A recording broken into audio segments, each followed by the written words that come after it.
Aloha from the gorgeous Napili Beach in Maui. How are each of you? You're all amazing star seeds incarnating on Earth at this critical time and try to support it and help it in different ways.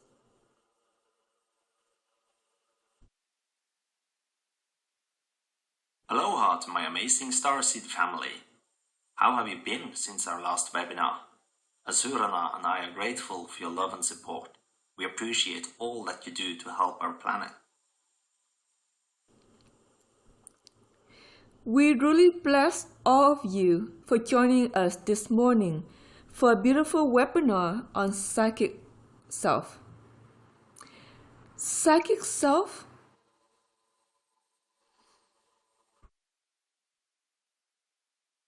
is really how you witness light.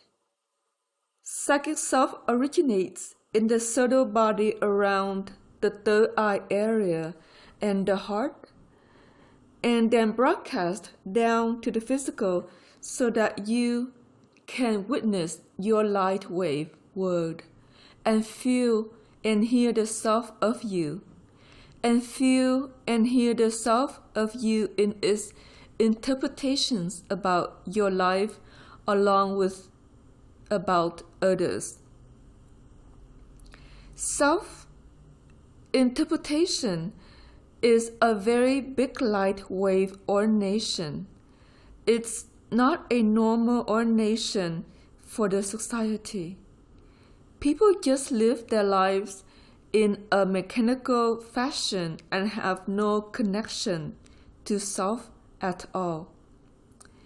They connect it best to a part of them that may have psychic perception that understands the physical world and not necessarily the worlds beyond it.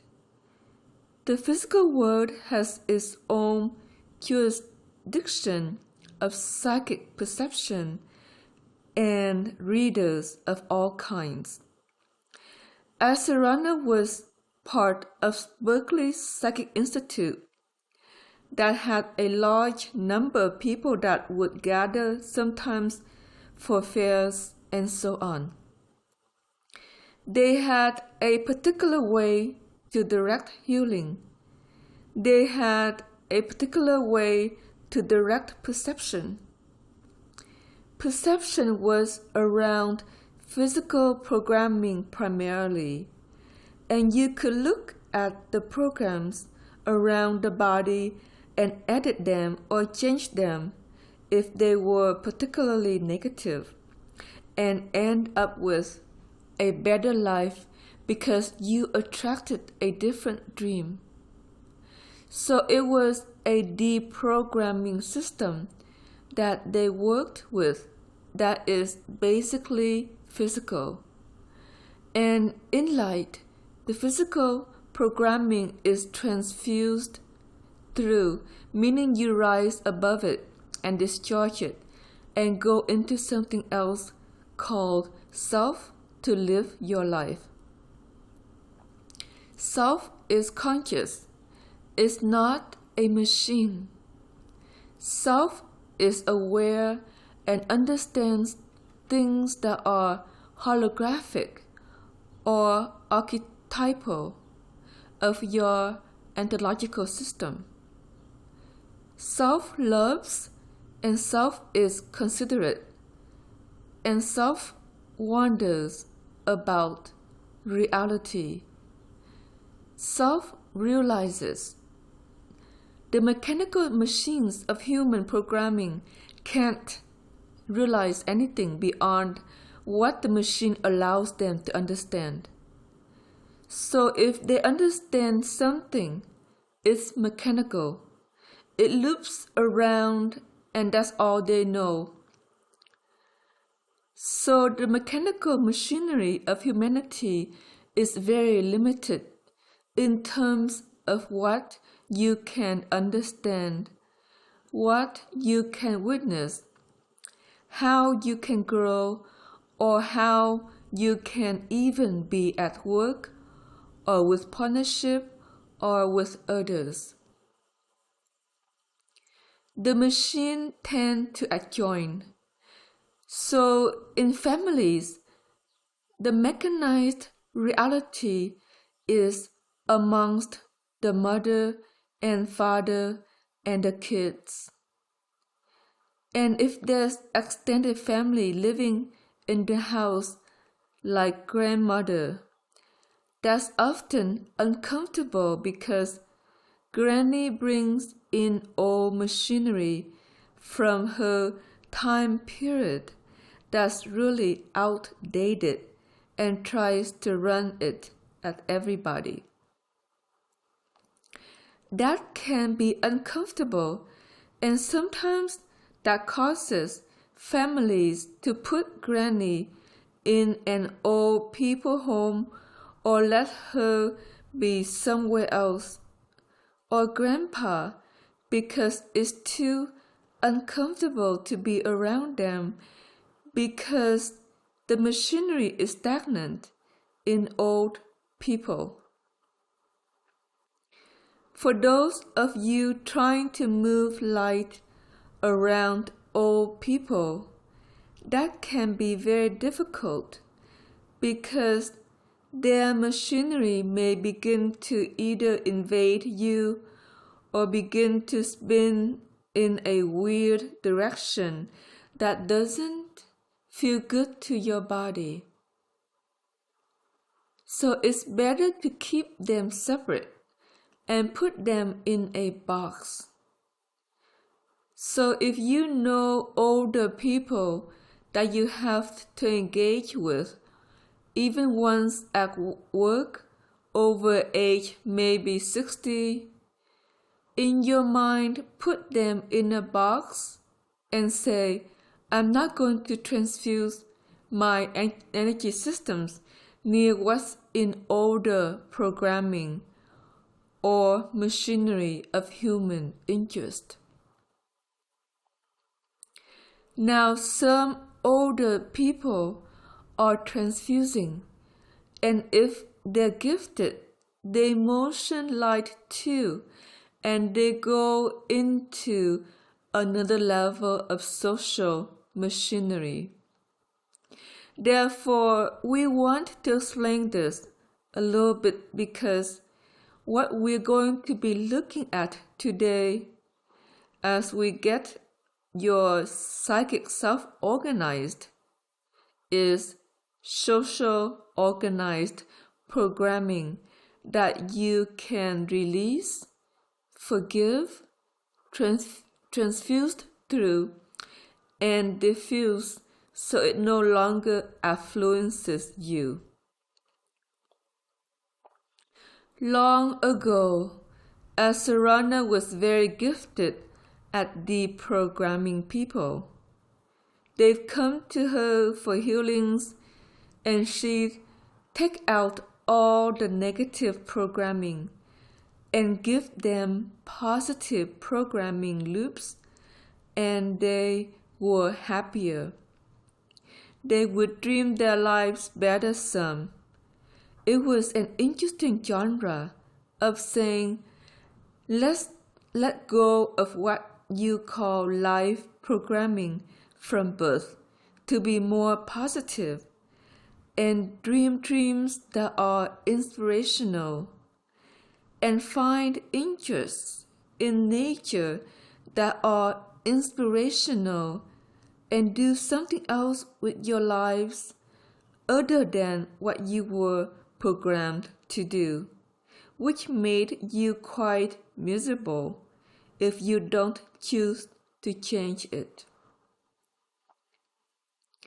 As Sarana went into a journey of her own where she disbanded all of life programming in her own field and just took it all apart one day when she saw how it was held together and shook it all off, and then suddenly emerged into social programming.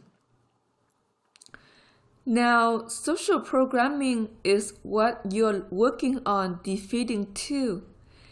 And she's risen finally out of that. But that's been a journey all of its own. That hasn't been very easy always. And so we're going to explain societal programming versus life programming. Life programming is about likes and dislikes, who you care for and who you don't, who you get along with and who you don't, and how to try to manifest work.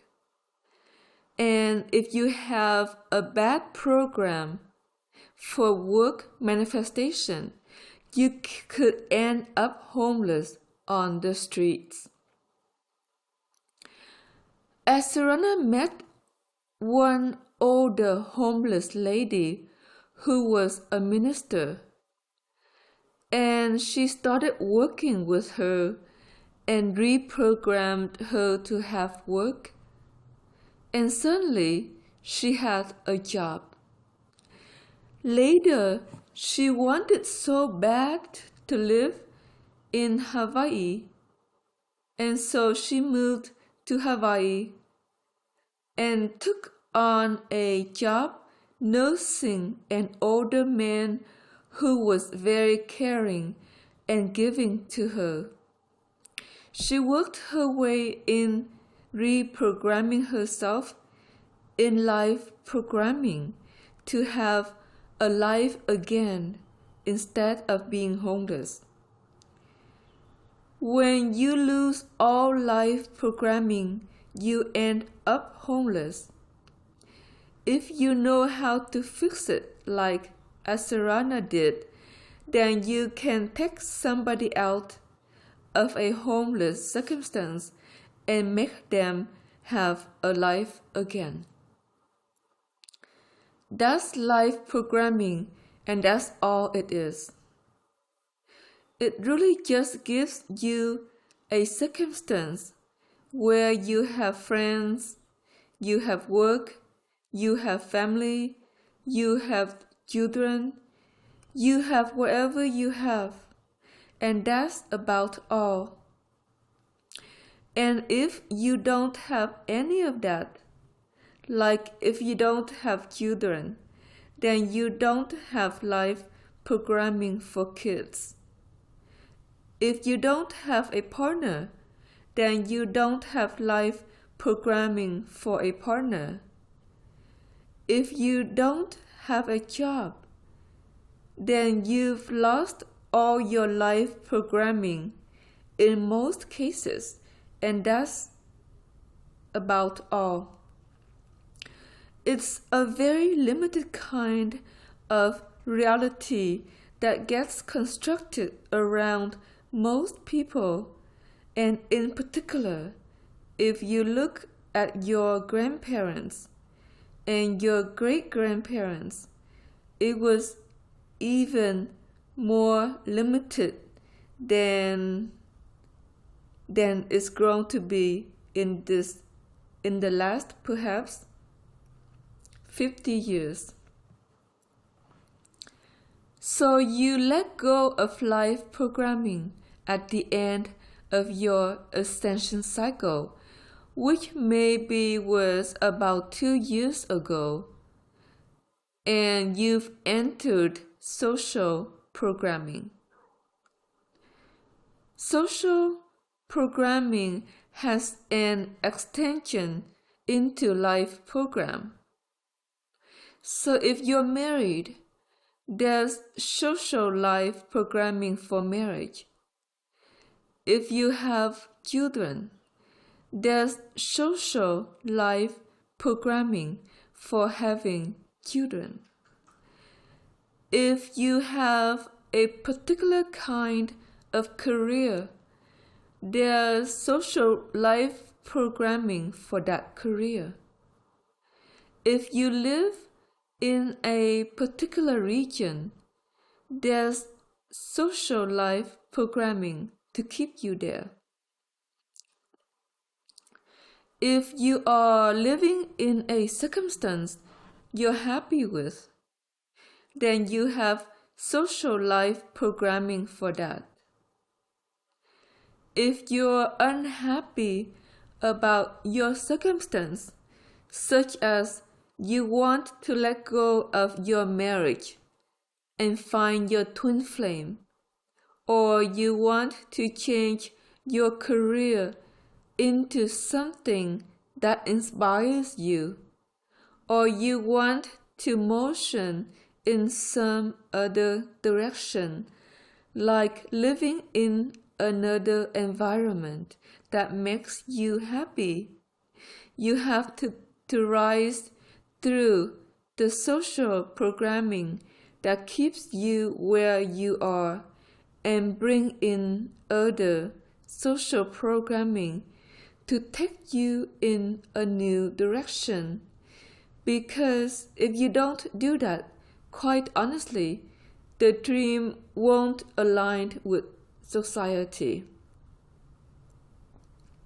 So it would be nice to just shuck all social programming and say, I don't want any of that. But if you have to have a job, and you have to be with people, and you have to live in a region, that's not a wise idea. So we don't shuck it. We change it to foster the life direction that you would really like to make for yourself. That can be very interesting to look at because most societal programming is very negative.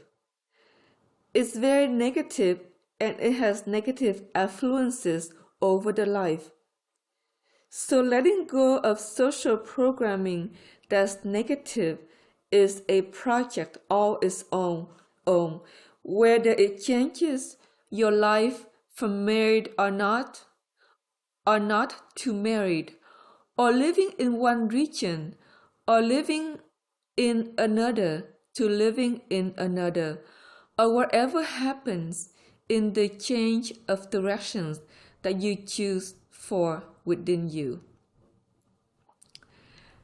As you bring in social programming for a change, it will line up the dream quite kindly, but you want to choose for positive systems of whatever you're creating.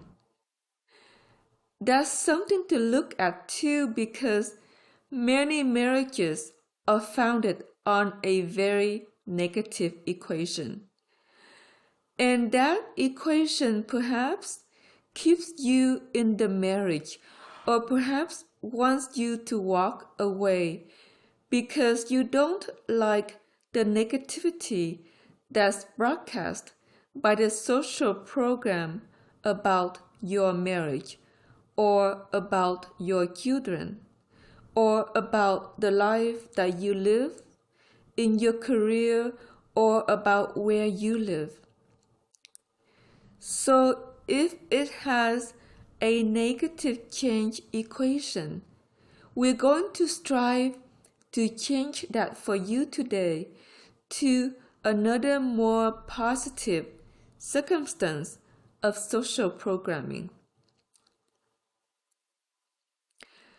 If you're facing a major life change where you really know you need to change careers and know you need to leave the marriage, or know you need to foster something new, then that's a whole other change altogether, because you're changing programs completely, maybe from one marriage to another, or away in a direction that is better for you in your life, in relation to what you do day to day to make your money.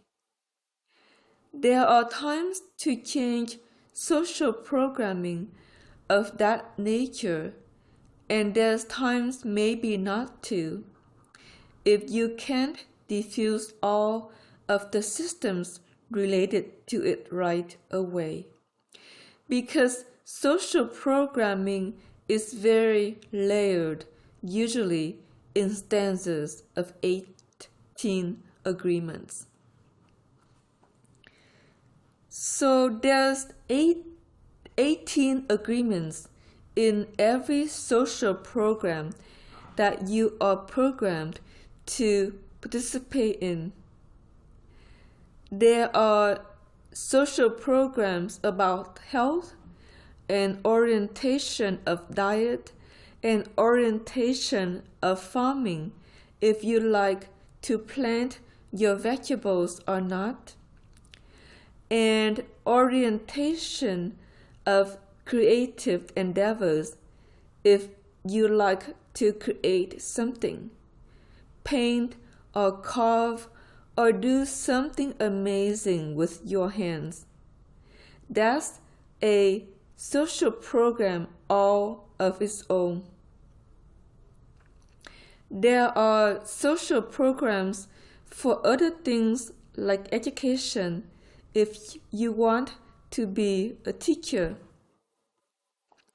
There are social programs for each career that you know, from computer careers to life skills careers to governmental careers to careers related to services such as hospitals or ambulances or something related to health or health careers. The social programs for life number about 8,000.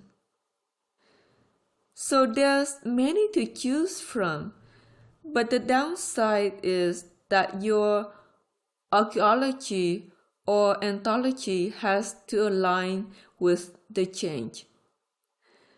And if it doesn't, then it doesn't work very well.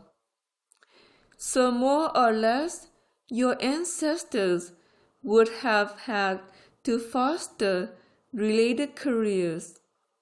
And if you know your ancestors fostered related careers, then having the ancestor come in and anoint the social program change often holds better than anything else. This did happen to Asarana when she had many career changes through time. But the biggest one was leaving school teaching and education and becoming a psychic and a spiritual teacher and a healer and all these things. She had many ancestors that had fostered that, like perhaps 1,000, and they all walked in and said, "No, you're going to do this, okay? You're going to quit school teaching and you're going to go and do something else." And it all aligns so suddenly and so easily. She was very, very surprised. And that's like that if you have a big ancestral pool of directions or something that you have done many, many, many lifetimes. Then it shows up and the social programming plugs in and suddenly you're off in a new direction in your life. That can also be true for any, not just careers, but other things you might want to accomplish, creative skills you like to develop. Well, there is social programming and ancestors related that will help you with that goal. If it's something else, like learning how to raise children better or works with children better, there will be ancestors that were gifted at parenting or child rearing. They can show up to help you with that too. If it's about partnership, there are ancestors that were very gifted at partnership, and there were those that weren't. And you want to call in the ones that are either for your current partnership or to create a partnership or marriage that works for you, or to let go of the one that doesn't and then find one that does. Your ancestors are pretty amazing at wanting to work with you in that direction, and we'll talk a little bit about how that dovetails. Now, and there's a whole other psychic webinar about working with your ancestors coming ahead that I think will be quite amazing for all of you. What I want to tell you about today is that the world around you is very fragile in its programming, in life skills areas. But social programming is going through a big shift, and so we augment this with an understanding that there are forces, angelic, that we're going to call a Nizoni. A Nizoni is a director of your fate, a director of your transfusion, a director of your realization that's entering the scope of your reality to help you today and into your future. Nizonis are standard in any light wave society. We had a Nizoni meltdown last August, and they all disappeared. So you may have been unaware of you having a Nizoni that was directing your life and your scripts and everything that you were doing, and suddenly it disappeared, and that created fear in your body that you may not be aware of. But now that system is being revised to work for you and for each. So bless your Nizoni, bless your angels, bless your Tao and Tao, and thank them for the gift of better understanding psychic perception through the self of you.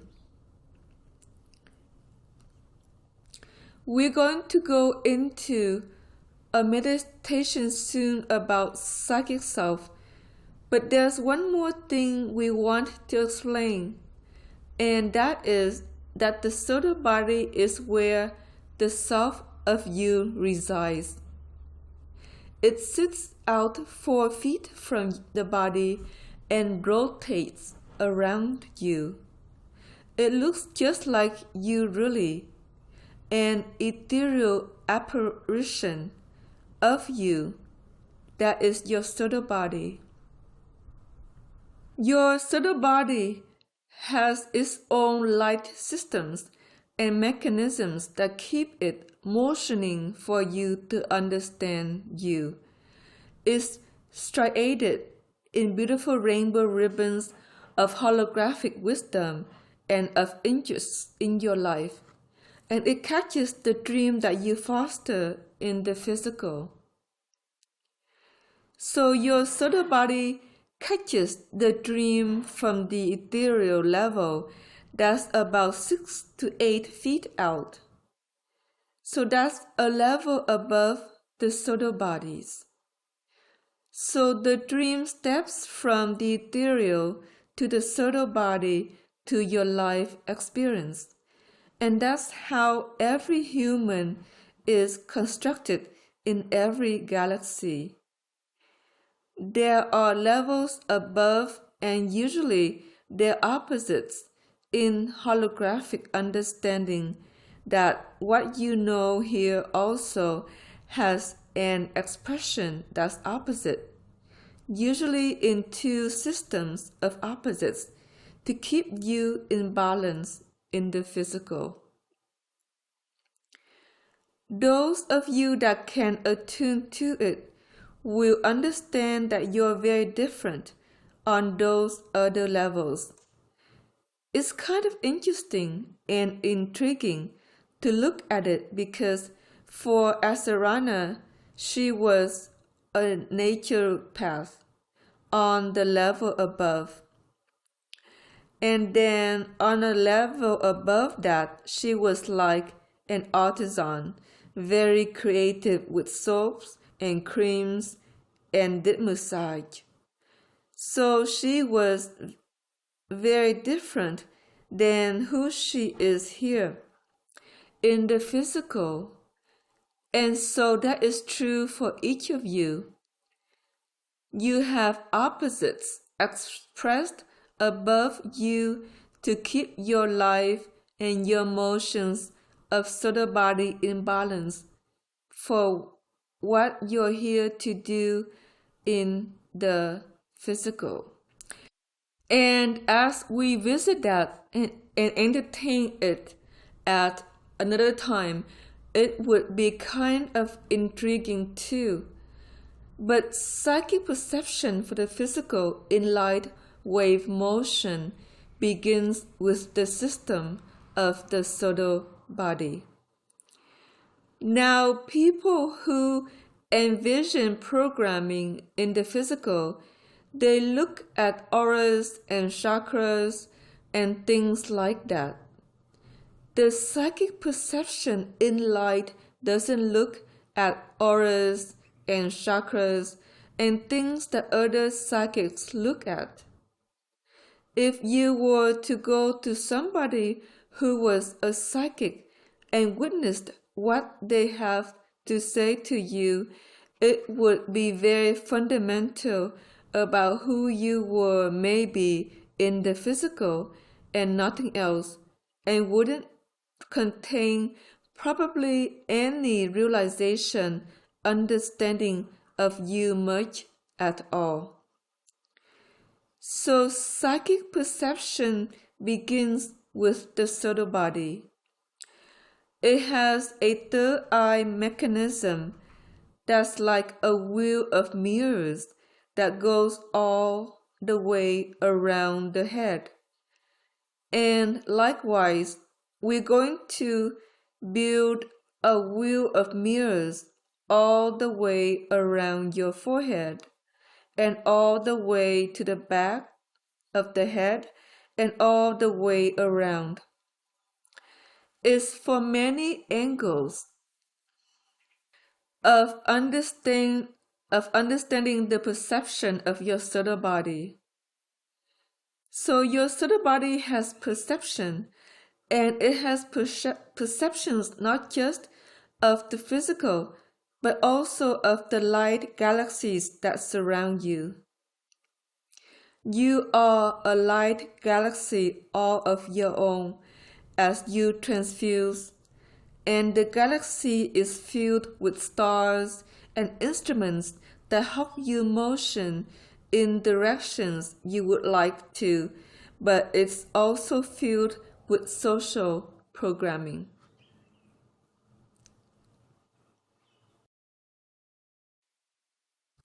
Social programming doesn't run through the subtle body. It doesn't run through the physical. It runs through a region of domain between the physical and the subtle body in most cases. But sometimes it does connect to the molecules, and we talked to you in the last trigger point system about the need to reverse your molecule rotation recurrently, clockwise to counterclockwise and back and forth, to discharge the ties of attachment that come from social programming. We won't go into all of that because that was really a webinar all of its own. But if you haven't done the last webinar of trigger points, that may be very useful for you because that has to do with regearing your life. When you change social programming, you have to regear your life to go in another direction. Each of the webinars has its relationship to one another and build on each other. And if you can, it's really nice to do all of them. So from here out, we're going to talk about psychic perception and how it relates from the subtle body to the physical, and it is a light motion. So there's a light motion from the subtle body third eye mirror system that wraps around the forehead to the mirror system that wraps around your head in the physical. And it's a direct application. If your subtle body is looking at something, you will see the same image or the same understanding. Subtle body is very wise in its holographic wisdom, and today we're relayering the subtle body with new striations of self related to your sea egg anthology. Because many of you have received striations that came through Shakhtar systems. They may be okay for life or marriage or what you know in your persona of existence with others, but it's not necessarily the best for realization. And it may not have not just holographic wisdom built in, but your ancestral keys to take you in a direction that's related to your ancestry in light wave motion. So we're rebuilding the subtle body today to be more related to your anthology and your ancestries that were gifted at many different things. And if you're seeking a life change, then the ancestors related to it will show up with their wisdom in your inner vision to speak to you or to help you grow in the direction you're deciding to grow in this life of yours. There are many directions. There are some that are easier to accomplish than others, and there are some that you desire so deep you push it to happen anyway because you just have to make a change for you. And that's okay. Life is like that. You need to go, you need to change, and your ancestors will show and care for you that way so that you can do what's best for you in all circumstances. That's what life is all about, is to be in your truth and trigger yourself to be in a direction that is most beautiful for you to witness and experience. That's life and light wave motion, and the negativity falls away when you illuminate your world and you keep adding more and more and more light to yourself and your dream of life. Then suddenly the dream shifts and suddenly you're in a different direction where people get along, or there's more laughter, or they seem to understand you better and you're better for it too.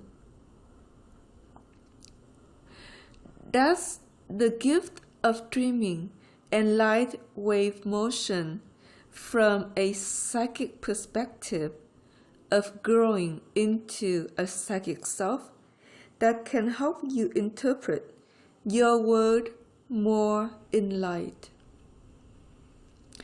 Alright, so that's really just our beginning discussion about this process of psychic self and psychic perception from the subtle body to the physical as a system that's very oriented towards seeds.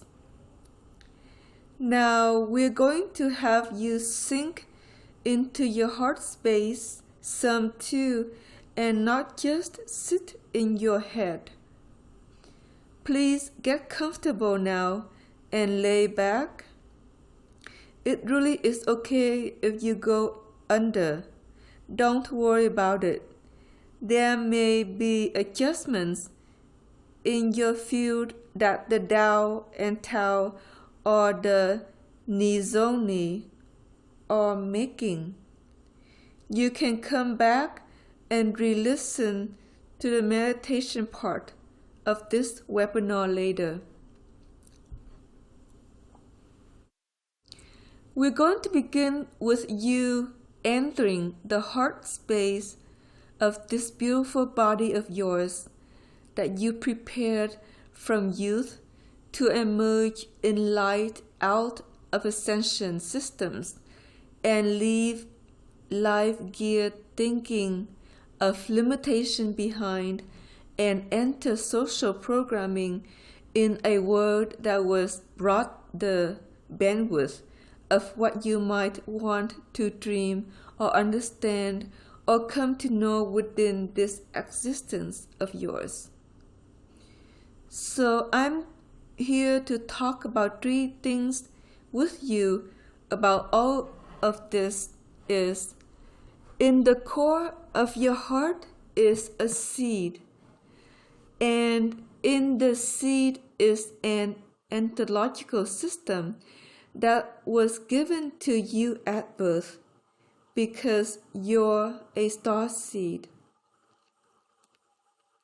We like you to go into the seed in your chest now and see what's there as you close your eyes and look in your inner vision. If you can't see anything, don't worry about it because it will open to you in time. Because it's a relay from your subtle body and your ethereal towards the physical. In the subtle body, there's a big seed in the chest cavity where all the ontological wisdom is seated, and its interior and the striations of self goes around it.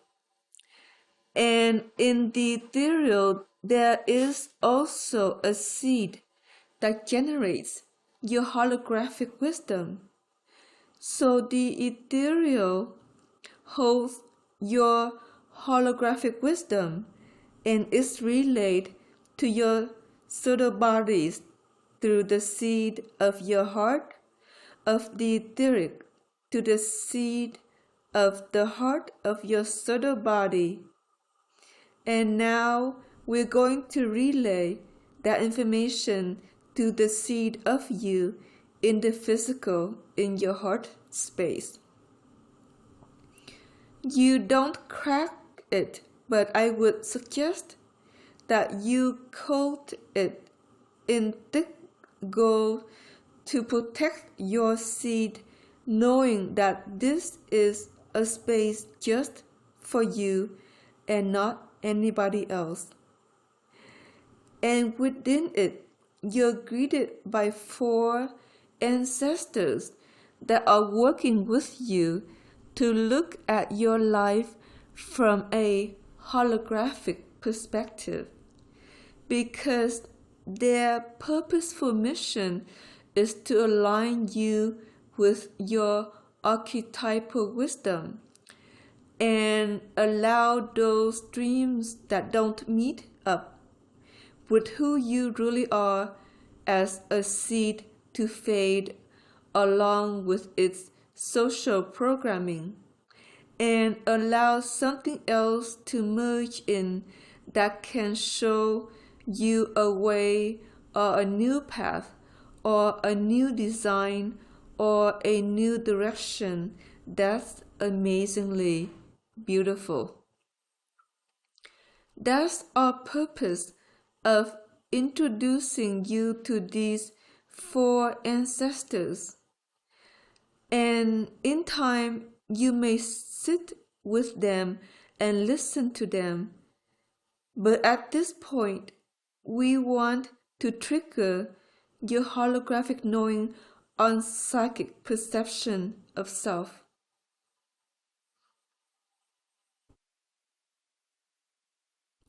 They may do different things within the sea egg of your heart space, but mostly they are working from a subtle body level at this point, because that needs to be opened first to relay more directly to between the ethereal and the physical. And so that's their task today, is to open up the seeds in all 3 genres and levels of how you dream for you, in you, and not someone else.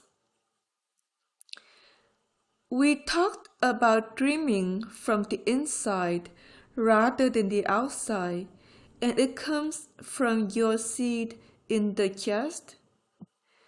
It's kind of like a projector out into the world for a different dream perhaps than you would perceive otherwise.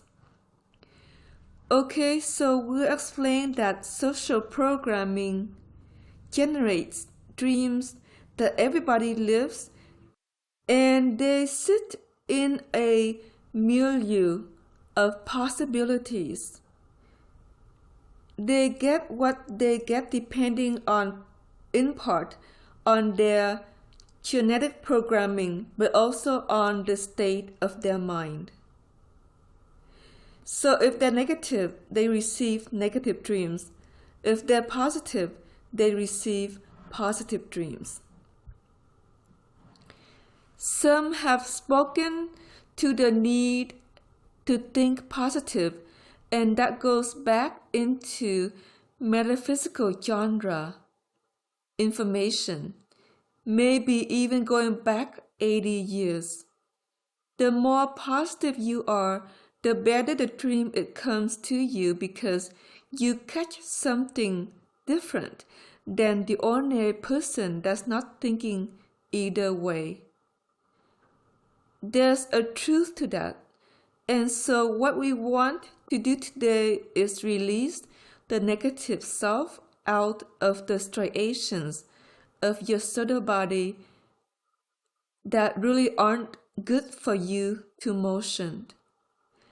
It can be corroded, or kind of dark, or kind of grungy, or kind of something else, and your nizoni is pulling them off because these really aren't good for you to motion within any longer in the levels of transfusion you are enduring yourself towards. It's very sad to even begin to know what it means to be negative in light, because it can create very negative dreams very rapidly, and we don't want that for any of you. It also creates negative reactions, either with people towards you or you towards others that perhaps aren't the best for you to experience in life. So we'll let that go and allow yourself to be filled with new striations that are very beautiful and organized, more in a holographic stanza of who you are as a seed rather than just a human living your life amongst everybody else or the masses. Therefore, in this healing, you understand something else. The holographic wisdom comes in 3 rays that you can focus upon now. One is peach, so let's focus on the peach ray and fill the body with the peach ray to augment holographic understanding to begin to flow about you. Then there's the green ray, and that's holographic information on healing you. And all of you were in need of another healing today in the green ray. And the third area, which is for perception, is lavender to violet. So it's the lavender to violet ray that opens you up to perceiving your world from a perspective of light and not just something else called sound or ascension derivations of realities that are still in life programming rather than social programming.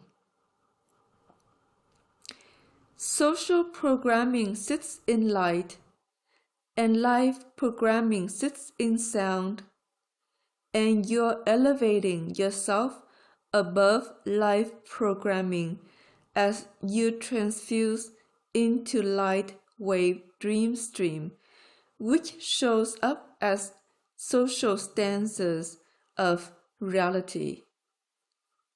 Now, social stanzas direct society as we know it, and we know that there are people that flourish in all different kinds of ways, from cooking to running their business to artisans to all these other stanzas of possibility when somebody is hyper creative. In our current society of sound, we have all these mega businesses, the Walmarts and the Safeways and wherever the stanza mall is. And they generate the creativity and factories where nobody gets to create anything. That's a very sick social stanza of programming to diffuse today. We all have to shop there, but I advise you to find places to shop or dine that are more creative than the average Walmart or system of what do I want to call it. Cookie stamp cut businesses and restaurants that are oriented towards mass production of the same thing, where you may end up with frozen food rather than real life food, or products on the shelves that aren't the best for you, either because they're not organic or fresh and doing what they should as food. It's not just food shopping, but also clothing shopping. So to find unique boutiques that express creative actions, if you can find someone to sew for you. Buy your fabric and let them sew for you or learn to sew. All these things will let go of the mass marketing social stanza of programming that invade everything today. They invade your homes through furnishings, your kitchen through cookware. They invade your bedding because it's not handcrafted linens. They invade everything, and if you can customize things, it helps them. So paint your bedspread if you wish to, or do something unique for yourself, and find something beautiful that makes you feel gorgeous in your life or in your house that works better for you. It's hard to express what it does. This mass programming about not even media, but mass production of daily instruments of light. What it does is it makes everything mechanical around it. So the more unique things you can introduce in your house that are handcrafted, the more unique the energy that isn't mechanical anymore. Same with clothing. And so we invite you to think about getting more creative about some of these things and maybe producing them for yourself instead of letting some company in China or wherever they are mass producing something do it for you. And so we'll say that that's the first level of social programming that you want to diffuse today. It affects a lot of areas of your life you're not aware of that. As you release it, you may just take a deep breath and go, oh boy, that feels like a ton of bricks coming off my body, because I don't realize how much these places that surround me that are mass marketing oriented kind of cave over me or put pressure on the body in some way that you're not really attuning to anymore because you're choosing to let that go. And it may allow more creativity to surface in your life, and that would be beautiful for you. The next level of social programming we would like you to focus upon is media-based understanding of the world. Now, what gets in the way of psychic perception or light wave perception more than anything is social programming on what is real and what is not, okay?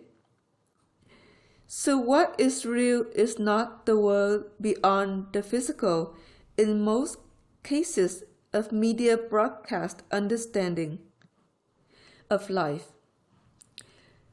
Now you as a self-realization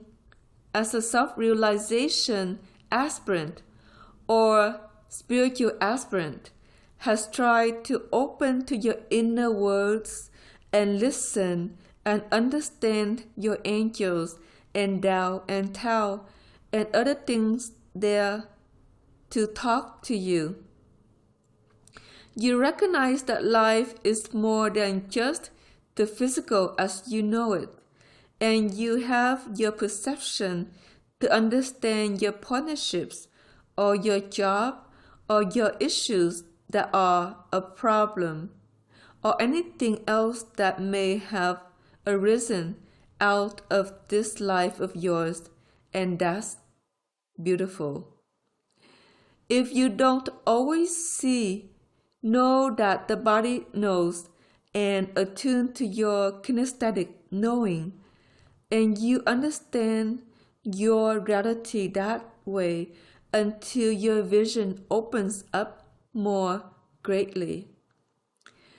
But psychic perception of self relays the subtle body understanding of existence to the physical, and it always based upon energy systems and not necessarily life focused.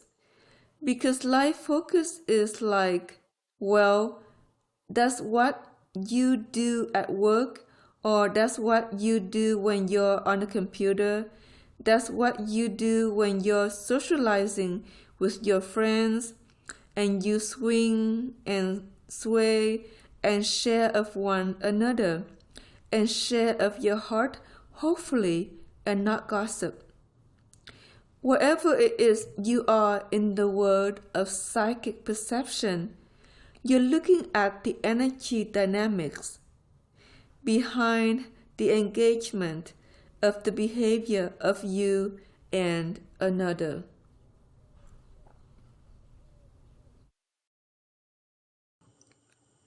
So psychic perception is like, okay, what is driving me or them to behave this way, alright? And if you understand that your mother has this horrible programming of being a nasty person and you can't stand it when she argues with you, you just want to walk or run away. You can understand something about it, that she has been programmed this way and is so rigid. She can't really work her way out of it. And perhaps that's easier to forgive her. And understanding that every person, especially older people, but even current genre existence, even amongst teenagers, is pretty much program driven. If they can change their programming, then they're better for it because they can grow more positive. But if they can't, they can be very negative or sometimes disturbing. You can't really fix that as easily as you might think. You can change you can't change them. And if it leads to a lot of distress and non-peace, the best thing to do is understand it, forgive it. You need to motion away from it and don't be near it too much. But that under the undercurrent of any negative behavior, and sometimes positive behaviors too, is a load of programming most people can't get out from under, no matter what they do. But if you can, because you're transfusing and motioning light. So one thing you can choose to do is say, well, in my observation in myself, I have negative programming too, and sometimes I react or I'm not as kind as I could be, or I don't care, I don't love, or I'm not supportive, or I'm not doing what I need to for me. Because sometimes you can support everyone else but you. Sometimes you can support just yourself and no one else. Either way you go at it, that's not really a good program, because either you're overly healing everybody else around you to make them well, or you're being very adroit about yourself and just taking care of yourself to others maybe fall apart around you because you're not helping them in some way. And so it's better to come to the middle ground of the social programming, and it says, well, this one's a healer, this one's a partial healer, this one doesn't heal at all, this one just takes everything else and runs for the hills like a robber or a pirate. This one stands around and watches it all but doesn't help anything. and then gripes. There's about 48 patterns of healer and not healer, and we suggest you be in neither role or any role in relation to being the healer, and diffuse it all today and say, I can be a choice. Sometimes I may heal and sway somebody with somebody. Some days I may not, but I'm a choice depending on how I feel in my body and in my life. For some of you, that may be feeling like you're growing weak in light. It could be that you're over-healing everybody around you, and then you end up detrimented and start to shrink in your light wave motions. And that's not a good position at all. There are many programs to diffuse today, so this is what we're going to look at to make room for something else to grow in you and something else to grow in your perception of your word of yourself and of all others. And so the healer programming or not healer programming can fall off and you be more neutral with yourself and with others about what you need to do to be okay in this world of yours. Okay? So we're going to bring you back to your word. Your word is your word and not anybody else's. And from inside your seed in your chest, let go of the people that want to invade your word and take charge of it and direct you in a direction that's not right for you because that's another program all of its own. But from inside your seed in your chest, you can say, okay, I direct my word now. Get out of here. This is my word, not your word. Even if you're in a twin union that's well bonded, push your twin out of your word and let each of you have your own words that can intersect some but not dominate one another. So you have your unique lives, creative expressions, and everything else you're trying to do in this world of yours. That'll be better for you in the long haul, and from within your seed, you have more power of command over your reality than anywhere else you could look at within yourself. And it commands from the subtle body to the physical. So the subtle body says, we're clearing your word now, and it will command it from its own seed in its own chest to your seed in your chest.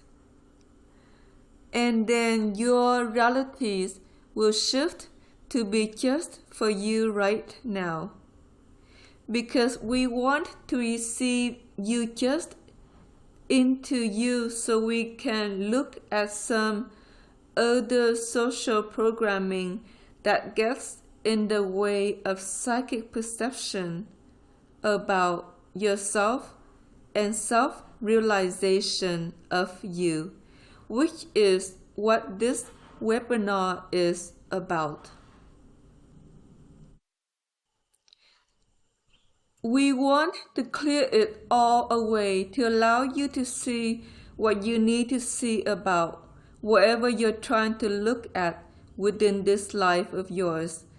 and the direction that you're taking or making in this world of yours ahead. If you're a social programming healer, you can get very sick in life because it doesn't take long before the detriment to the body is so great that it starts to grow weak. And that's why we want the healer program of social ordering, of dream stream, of humanity to hold. So if it doesn't diffuse, fold it, and your Nizoni will help you with that today. Sometimes there's many layers.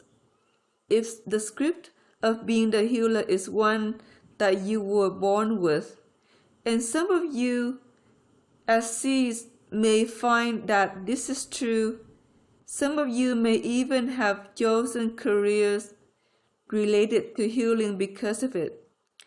And so whatever it is, if it's a life program that's grown into social programming, there's going to be a link to your birth for what you're letting go of today as a healer program that you want to diffuse and let go of. Healers can be very subordinated, but they also can be very much healed at the same time that they heal others. That's what Asarana found in her social programming later on.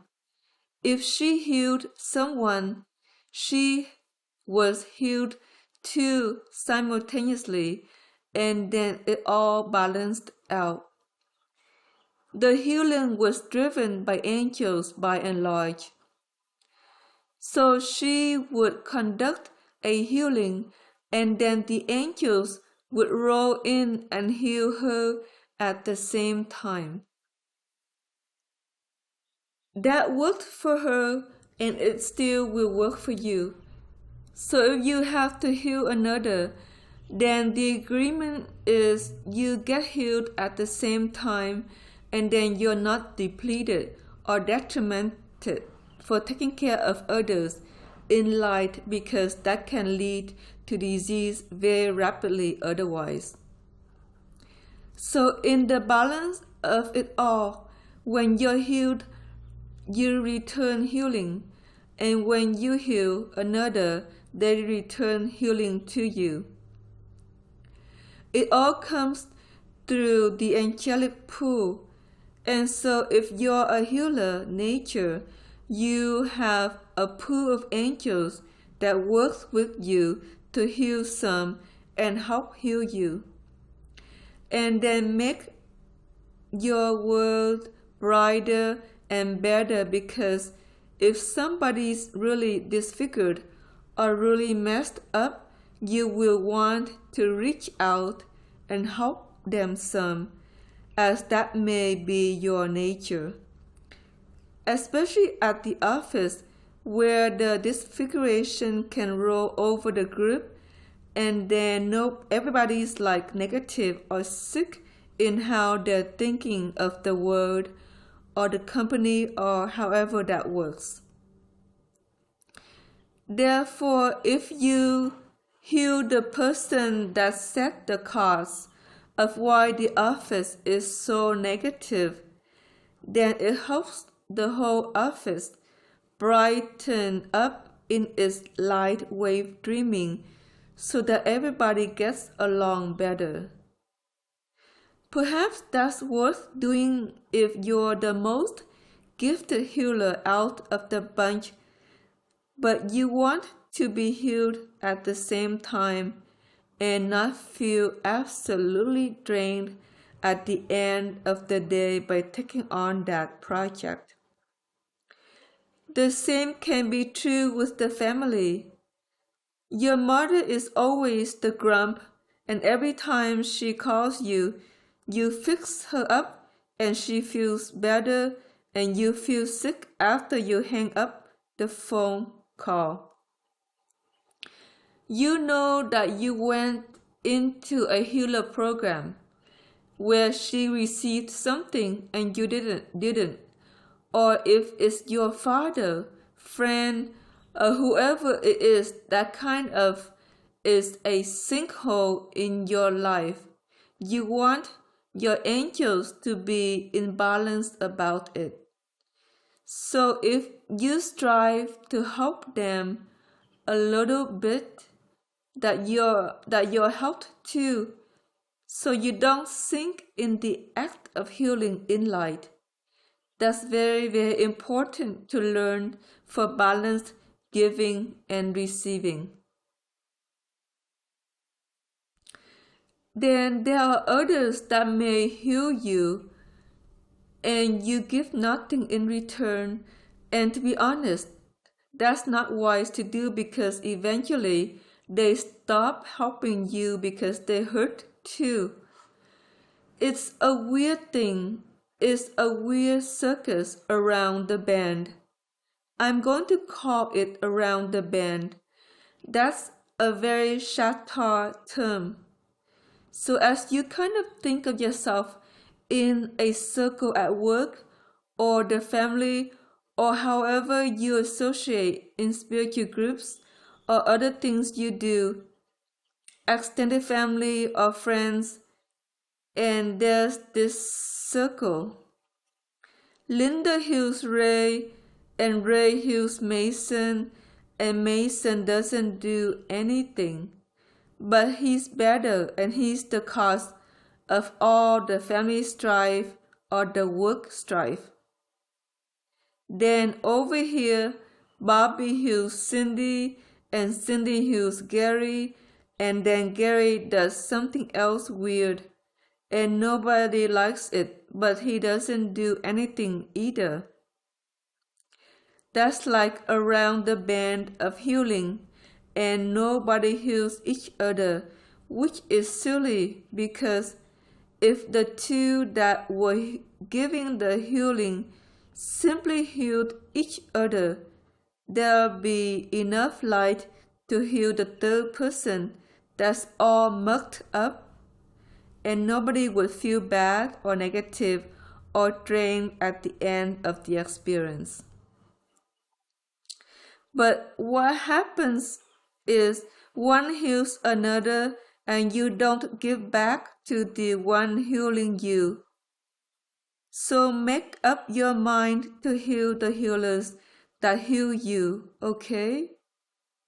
If you can do that, the ones will shine and then there's enough energy to take care of the ones that are disfigured or really messed up on any given day that you have group encounters at work or out in society or wherever you're going. It's an odd issue to say, well, that healer can heal me and then I'll go on and heal someone else. And really, that works better in light is for the healers to heal each other and grow in care space and feel better and then turn around and help the ones that are clumsy or having a problem on any given day. And so that's my advice to you, to change the social programming that says it's around the block and the healers don't ever get healed because they're always giving to another. So let the healers heal each other and feel better and then help fix the ones that are messed up. That's a new way to look at it in light too, for balanced giving and receiving. Because if you receive enough from somebody over a certain point of time, suddenly you're going to have a huge debt. And if you don't settle that, then you start losing light and dream stream and then it can negate your sales if you're in a sales career, or your job maybe even, or something else you want to do in this life of yours because you don't have enough dream stream to go about doing it. So when you don't heal the healers, you start losing light and losing dream. Balance can be very subtle because it can also involve money if you're going to a healer to massage you or do other things for you.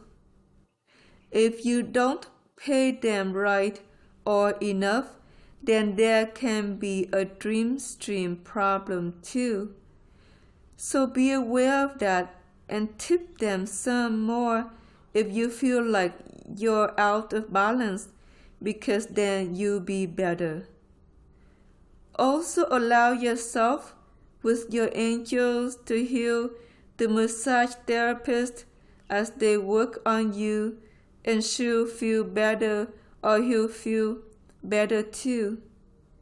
See, it's a need to understand love too, because light needs love, and love means we heal each other and we sing together and we be together in kindness.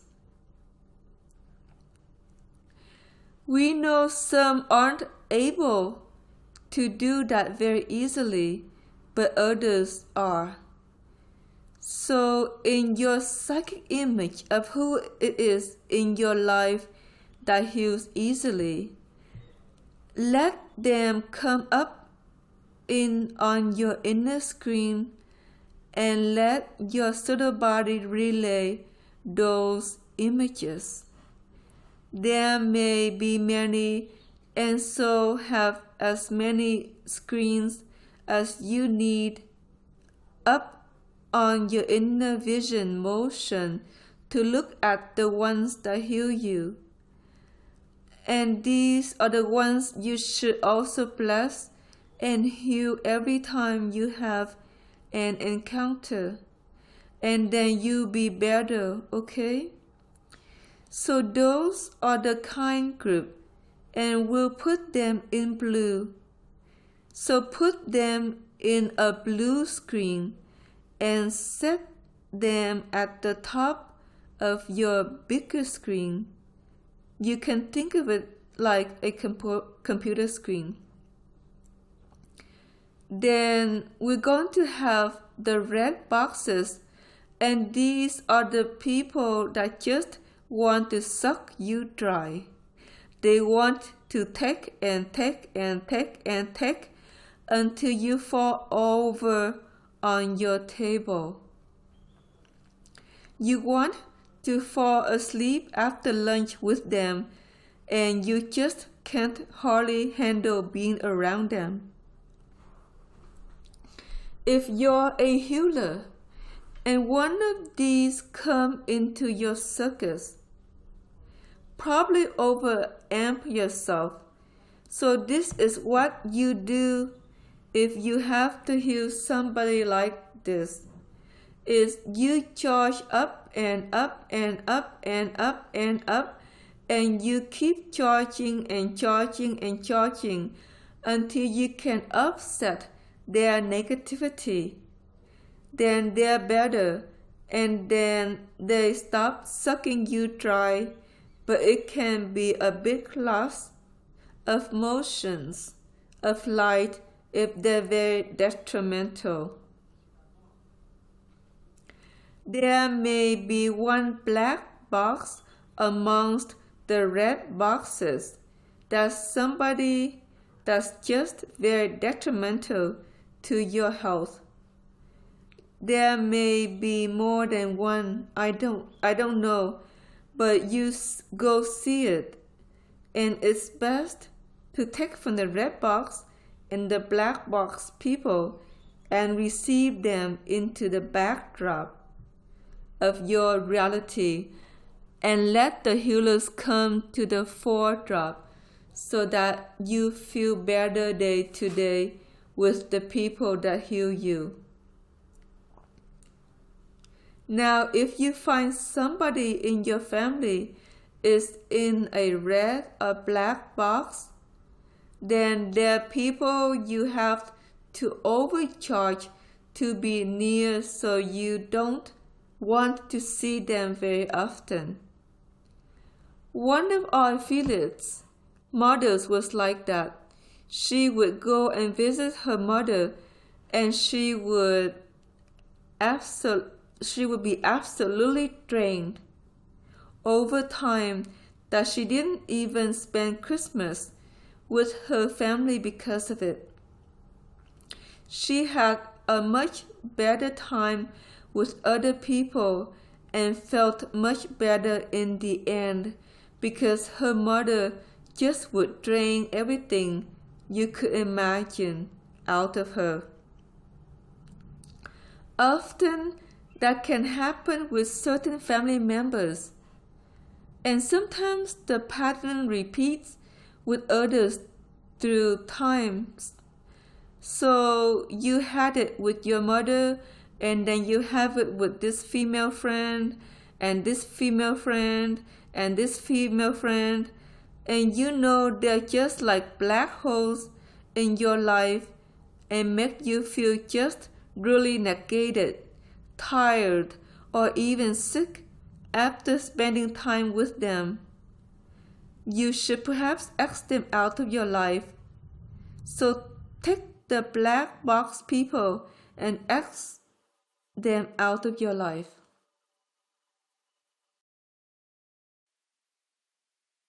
Red box people, you can probably overcharge and get around if you have to. If there are black box people there that you can't get around because they're at work or a family member or something you feel you have to engage with in some social space of your own reality, and Xing them out is like they're not even a part of your backdrop, okay? You push them beyond the backdrop. So you have the foreground and you have the background, and then you have beyond the background, and that's where you put very negative people. They're just out of your world, and they may not even talk to you very much as a result. They may not do anything much with you at all because you put them around the bend in themselves and out of your world. That's important with people who are overly vampiring of light because it can make you ill through time to have them leech off of you all the time too. You really don't want to create that in this life of yours either. Now we're going to have yellow box people show up here. We're working mostly on healing patterns today because in psychic perception, there is a need to understand how we heal or fix or grow with others because they can get in the way of your own perception of your subtle body, and these are yellow box people. They will want to crawl into your visionary system and see what you see and know what you know. Let them come up and they may surprise you. Sometimes they may even emulate what you know or see because they're inside your visionary system looking at things through you, and then they kind of align in you, talk about things, and it seems to harmonize. But in the truth of it, they're breaking your visionary system apart. Whoever they are, and there may only be one or two that you know. Now you want to put them in the background even though they may feel like healing people to be near. and you may love them and sway with them sometimes, but be aware of how they may crawl into your psychic circuitry, not letting you see as clearly as you need to in relation to your own life direction. If it's somebody that's close to you, you maybe need to solder them off. Now that is a very weird word, but you think of engineers and how they get a solder, which is a little flame, and they take something off because they cut it off of the car or whatever project they have going on in some kind of engineering concept of themselves.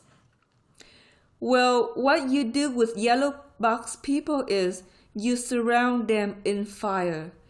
And with the fire, you say, gives me boundaries around my perception, and it will burn off a connection from me to them that may not let me see adequately in this life of mine.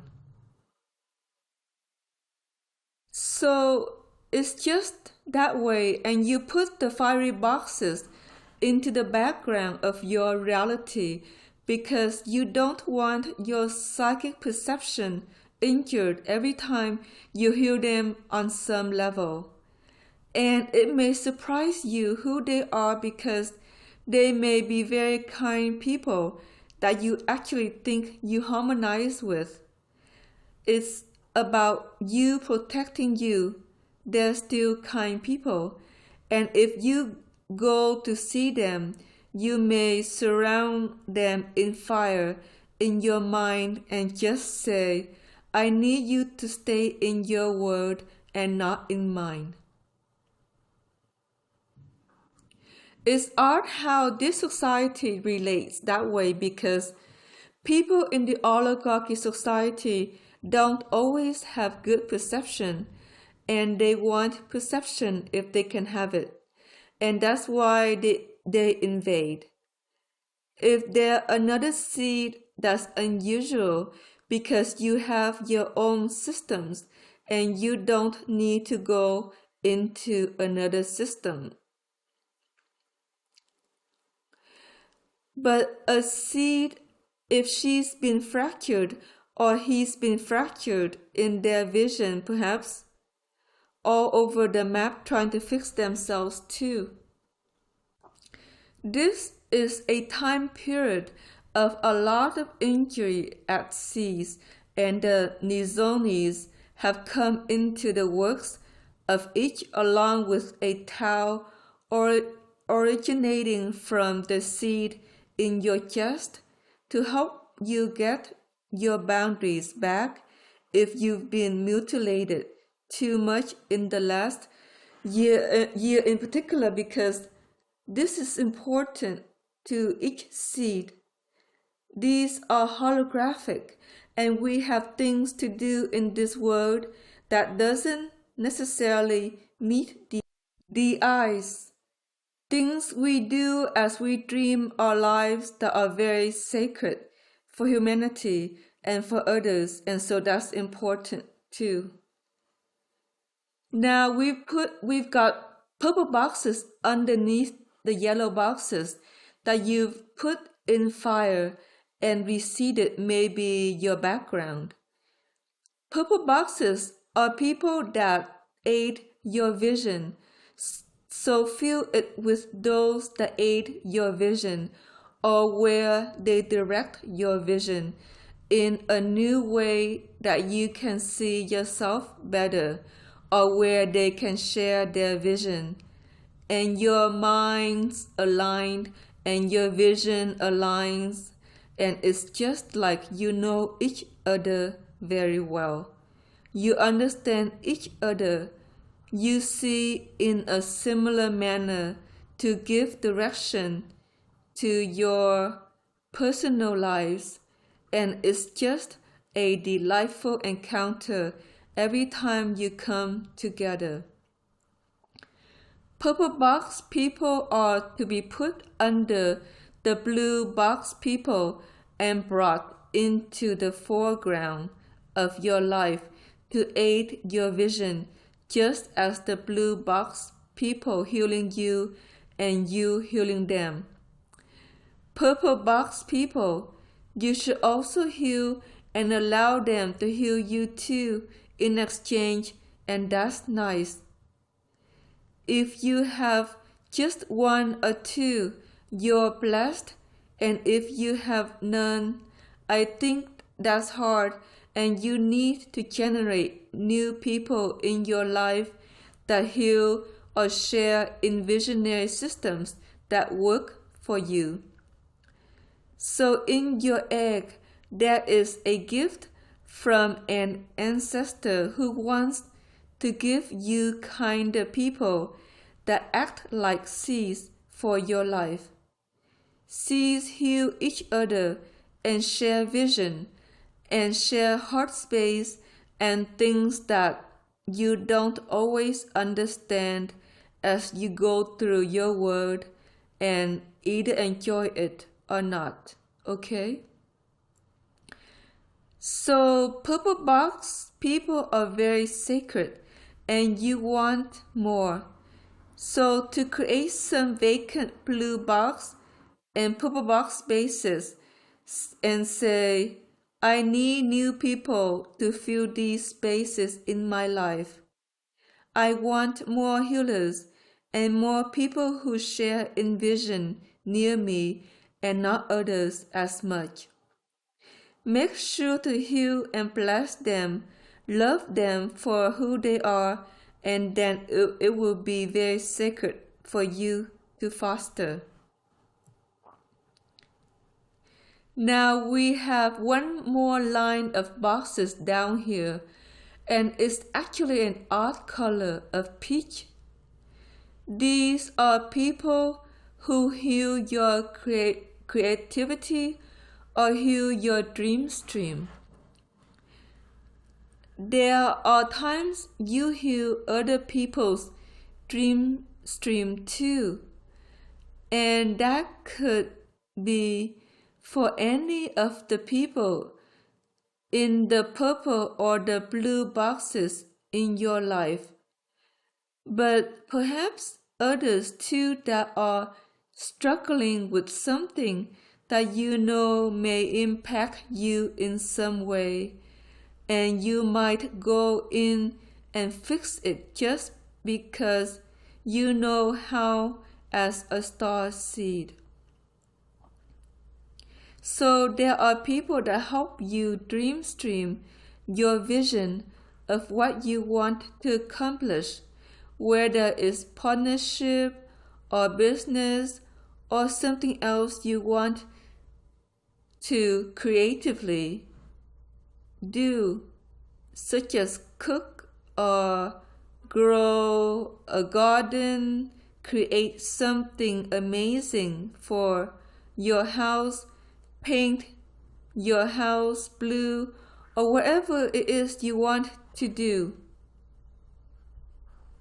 These are people that are gifted in sharing creative endeavors with you, and you put them underneath the blue and purple box people.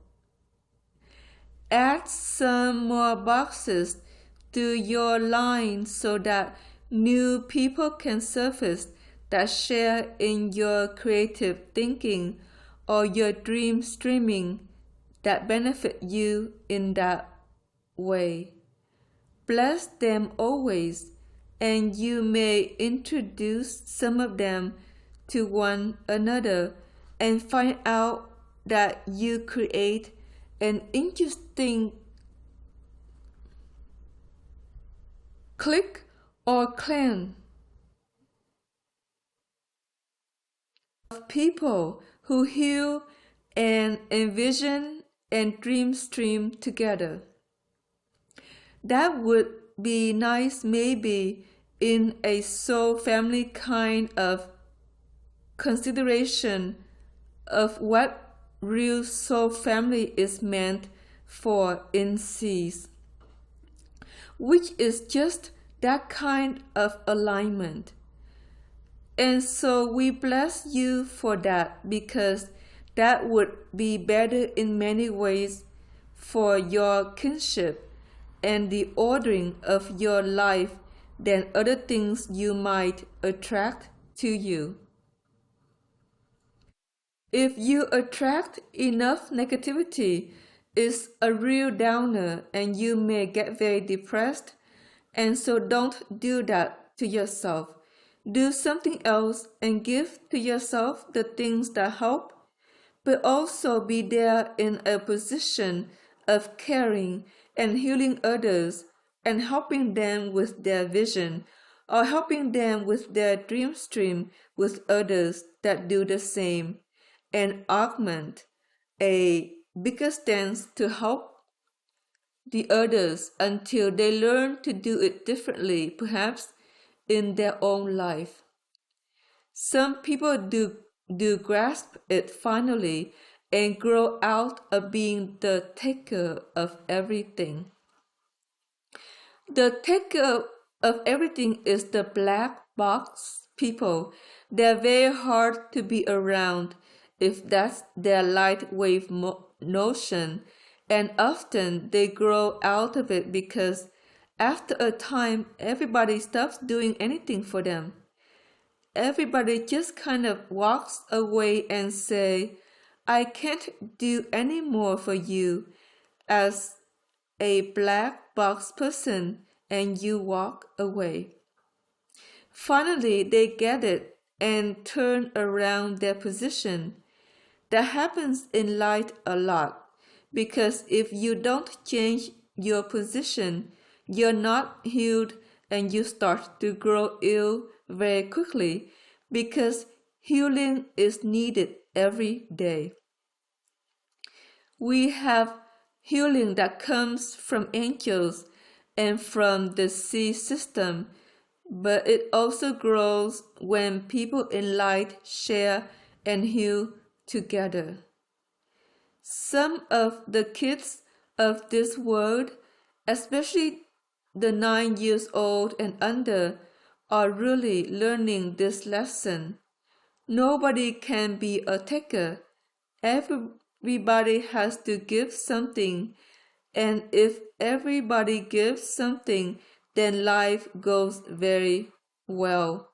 They look at their parents who can't do that or have some stigmatism in them of non-light that can't support anything, and they sigh and they take care of them some, but they also learn to be in balance with it, or they start to grow sick in their teenage years.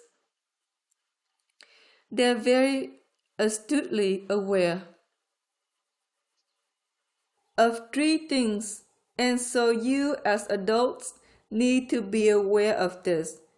If you have children too, or grandchildren, one is you've got to give and receive in balance. If someone gives to you, give back. If you don't, you end up with a surplus of problems where then you lose in some other system. So you take and you don't give, and then you lose later. And after a while, that sinks you, and then you feel sick and you come out of sickness, and you have to learn to give and receive in balance. Okay? Second thing is, if you don't love in light, everything goes black. So if you don't love in the pink and blue rays, your dreams go black, which means they go very negative and they're hard to sit with because they lead to depression. So they need to open the heart and love and bless however you can. If it's nature, go out into nature and love and love and love and love, and fill yourself with beautiful dreams that then can cascade towards you in other ways. And the third thing they're learning is that in the love, there's full rays spectrum. If they don't love, it's all yellow light. And yellow light is an imbalance to the health of the body. They're learning to apply love, and somehow it goes full spectrum, and you have all 7 rays available in light wave motion. These children who work together frequently in clusters and sometimes also whole communities are really grasping what's needed is you have to love, and then it goes full spectrum. Then you're healthy and dreams align, and there's enough, there's bounty, and there's not greed. These kids, when they mature, are going to be very different from their parents.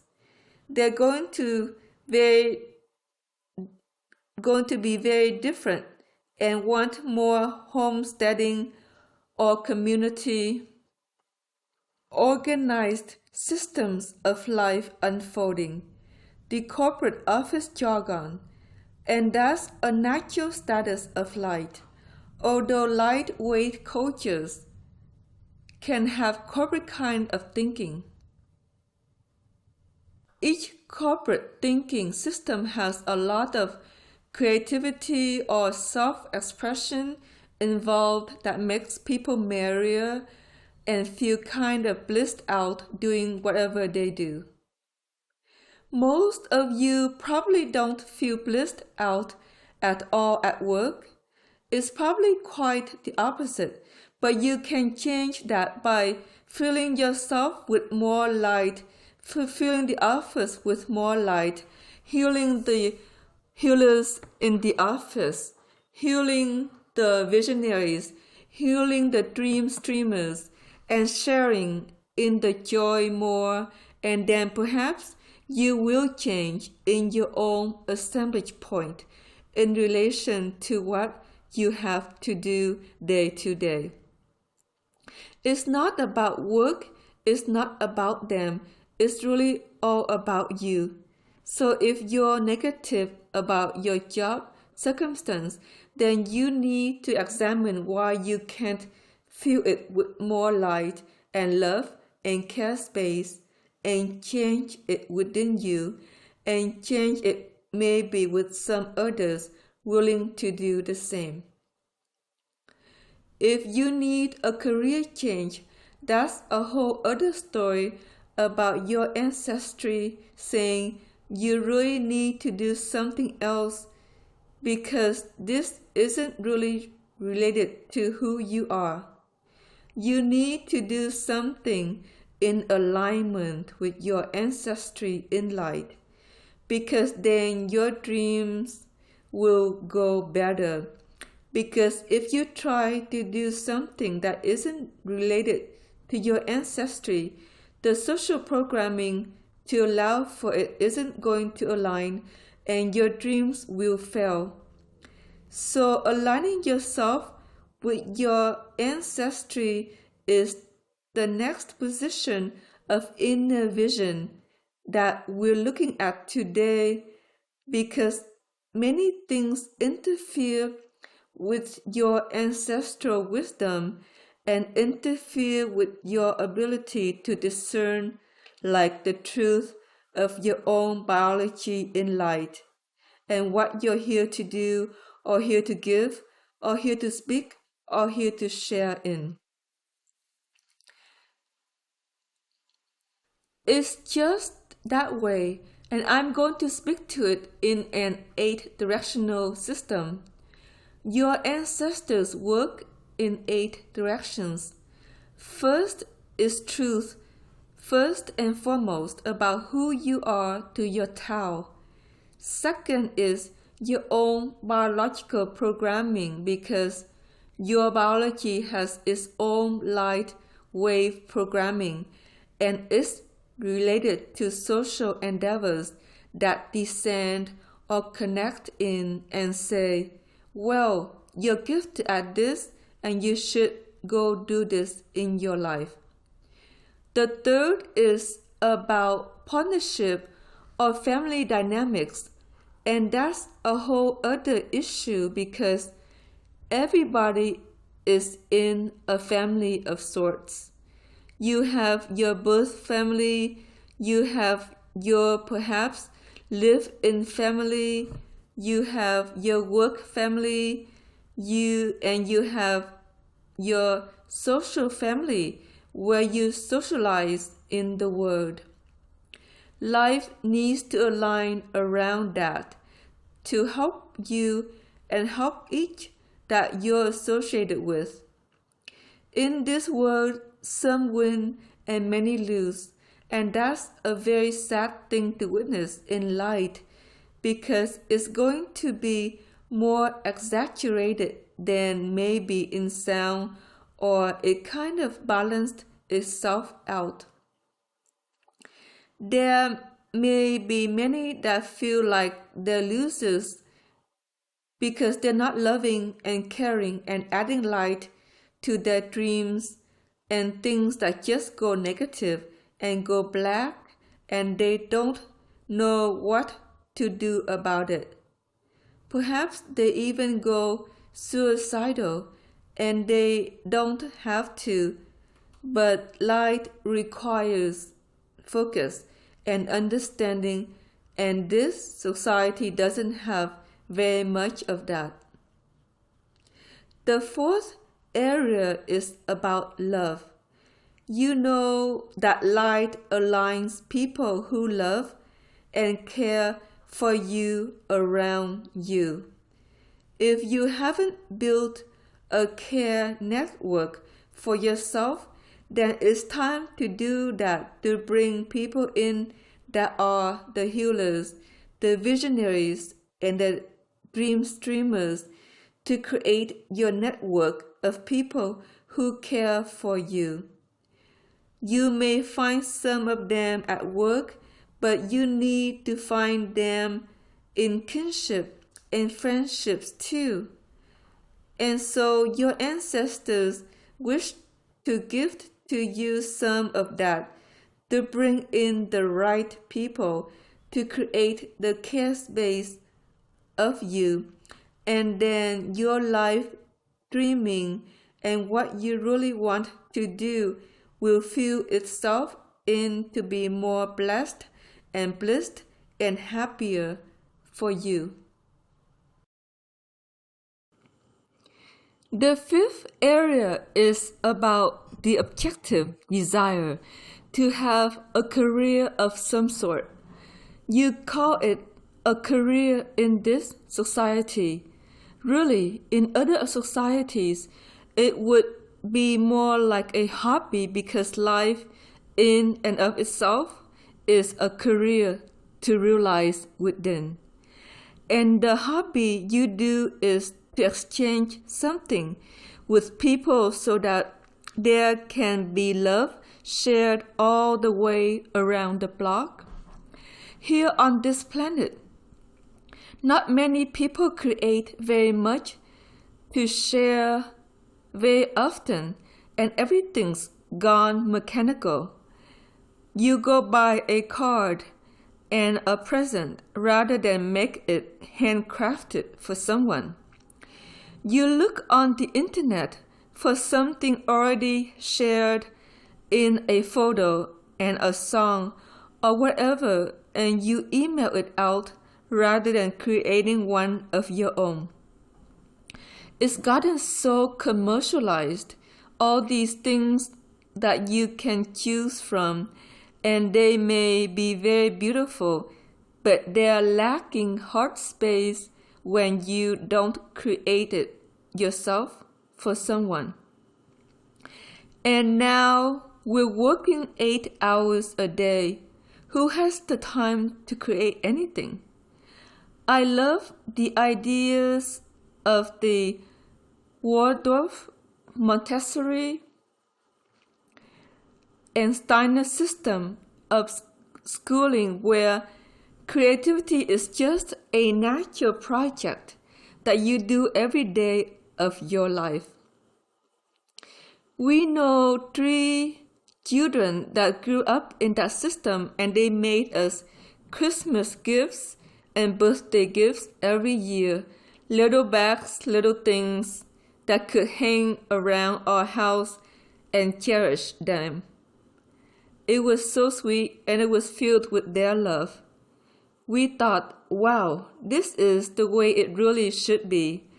A society where everybody would be gifted at creating something and giving it to one another in some way, making life more beautiful or cherished between one another. Therefore, think about that maybe next holiday or next time you have a gift to give. Perhaps you do something more creative and create it yourself rather than buying something off the shelf, or as we might say, there are all these places that sell things to create with paints and boxes and pads and all kinds of stuff you could put together to go visit to make it maybe a little easier to think about what you might do. When it is put together with your heart, that's very cherishable, and that's very nice for you too. Okay, so that's about the creative will. Now there's 3 more, and these have to do with dream streaming with society.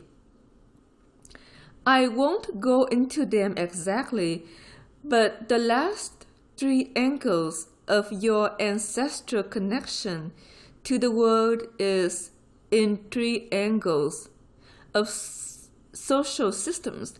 That is a form of programming in any seed society too.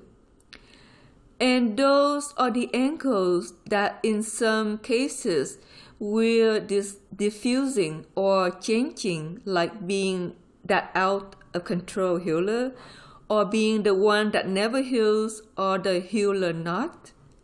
You want to get rid of that kind of social programming and choose when you need to heal others or not, and be there for others in the earnestness of your heart, because light doesn't work very well, nor vision, if you don't care and sway and heal. So we'll get into vision. In itself, it needs to be illuminated. And if you're in a dark dream, or you feel coated in black and you're very negative, your vision isn't. You can't see in light unless you're positive and in care space of you and others. That's when vision opens up. Now that's an odd thing to think about, because you might think, well, vision is just vision. I should be able to see anyway, even if I'm thinking negatively. Thinking negatively shuts down vision and perception in light. So you may say to yourself, well, I don't even know what I'm thinking that might be negative. That's shutting down my vision if you can't see. Sometimes it's an issue of the pituitary and the pineal gland opening, and then the systems that we're building between the subtle body and the physical to relay your subtle body's vision. Your subtle body is very aware, and you want to bring in their understanding, the understanding of your holographic wisdom, from the ethereal to the subtle body to the physical, and then you just know. So you can look at today. Well, what spawns negative thinking in me? Where do I go in me that spawns negative thinking that may shut down my vision and intend to diffuse it? It could be a negative encounter and you feel charged about some circumstance and then your vision shuts down. Let go of the charge, forgive and make peace, and then the vision will open up again. The truth is, we're always forgiving something, and it's not wrong to have to go into negative circumstances in order to figure your way out to forgive it. That's a part of the process of the spiritual path. Even in ascension, is you want to come to peace. But understand that when you are really in the biggest emotional charge about something, your vision may close down. And then once you release that charge and blow through it, your vision will open up again. Now, one way you can motion through the charge is just add more light to your body. Just infuse light, and suddenly the negative charge illuminates and like bursts out of the field, and it may be even that you motion the person involved out of your world because perhaps they've invaded it. Then suddenly you're okay or in your center again, and then your vision opens up. There's something to be said about how you process your negativity or your negative encounters or the people that you're having a hard time to forgive, because usually in this session you're always looking at what is the pattern. What happened with my dad? What happened with this man? And then here I am with this one, this friend, who I just want to strangle because he just told me off. I don't really like that.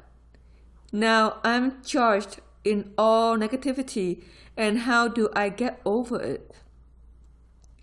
Sometimes these things happen. Well, if you just add light, the charge will dissipate as you get enough wattage and amperage of light moldering through your body and your field.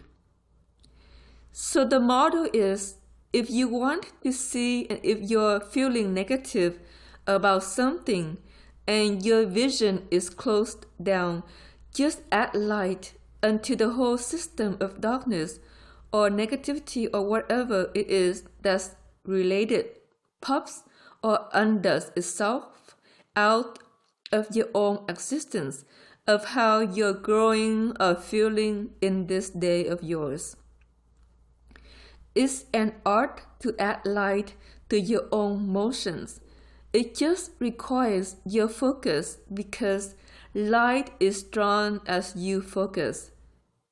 And then as you focus, filling yourself with light and fill your dreams with light, fill your home with light, fill the office with light, if you need to, or wherever you are, the restaurant, the car, and then let your vision open in the light of you.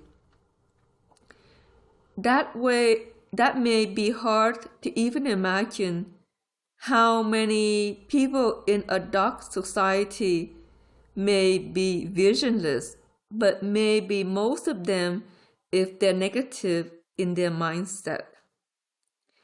Negative mindset is also a synapse problem. There are also things in the cortex that have to mature, and that's difficult too.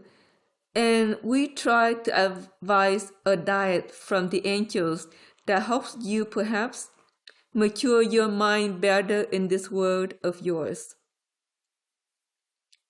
There are other things that are sometimes needed, and each diet is personal. But we say to you that if you have a negative issue, then talk to Asaran about it, and we'll give you some personal advice, and maybe not just diet, but what else may help you overcome the feeling of depression or negativity that you tend to oscillate into more than not, because it's not a good position to wave dream your life at all. It's not a good place to want to envision who you are, to realize yourself, because you need to be positive. However, in your own witnessing of it as spirit, and your Nizoni will tell you this, if you just keep adding more light and more light and more light and more light, suddenly your mind straightens out, and suddenly your negativity pops, and suddenly you're in a different place. Then your vision clears up too, and you see what you need to see about where you're going, or what you need to forgive, or what you need to do next. And so that's our recommendation to you. A vision in light to be its clearest needs bright white light. So the mirrors around your head should be in bright light. Fill yourself with bright white light and flourish it in a circle that's either clockwise or counterclockwise, and see which works for you best. Let the visionary mirrors around your head illuminate, and then close your eyes, and in your mind's eye, what is the first image that pops in your head? It may be something you need to forgive, or something you need to acknowledge, or something you need to let go of, or something you need to just grow beyond.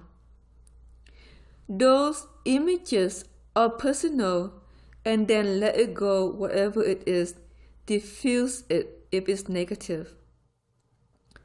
We want to say that the broadcast of the media and the broadcast of society can be negative, but it also can be very positive in places that like to swing and sway. There's positive music that may make you feel very happy if you let yourself listen to it. Some even with lyrics that aren't about loss of love, or loss of the heart, or loss of something. Discern your lyrics. Let it be beautiful lyrics, and then let life flower.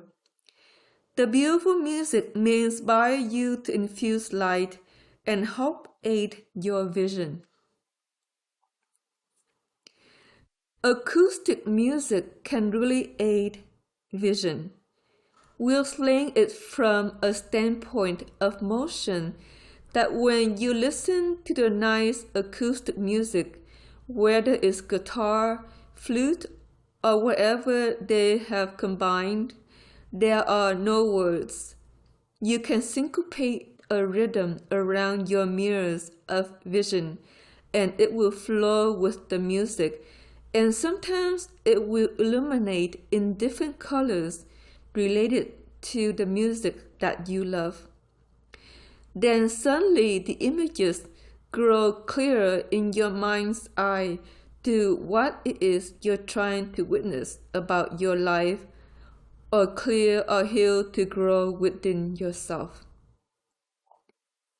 That's a useful application of beautiful acoustic music that comes in many genres, but generally I prefer New Age systems to most because there was a beautiful Tao in that time period of New Age music generation, which goes back to the 1980s, that unfolded and brought it forward and was a gift to ascending humanity.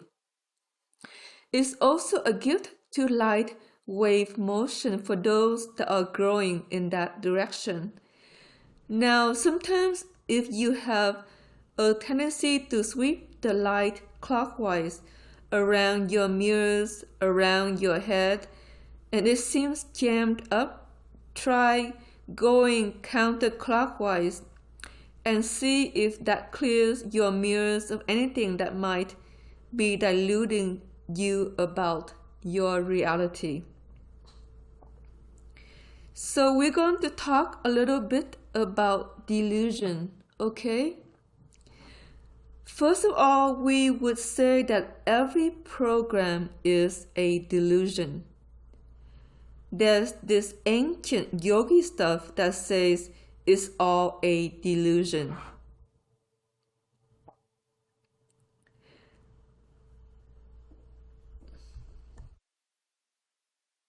Which means everything you do is a delusion.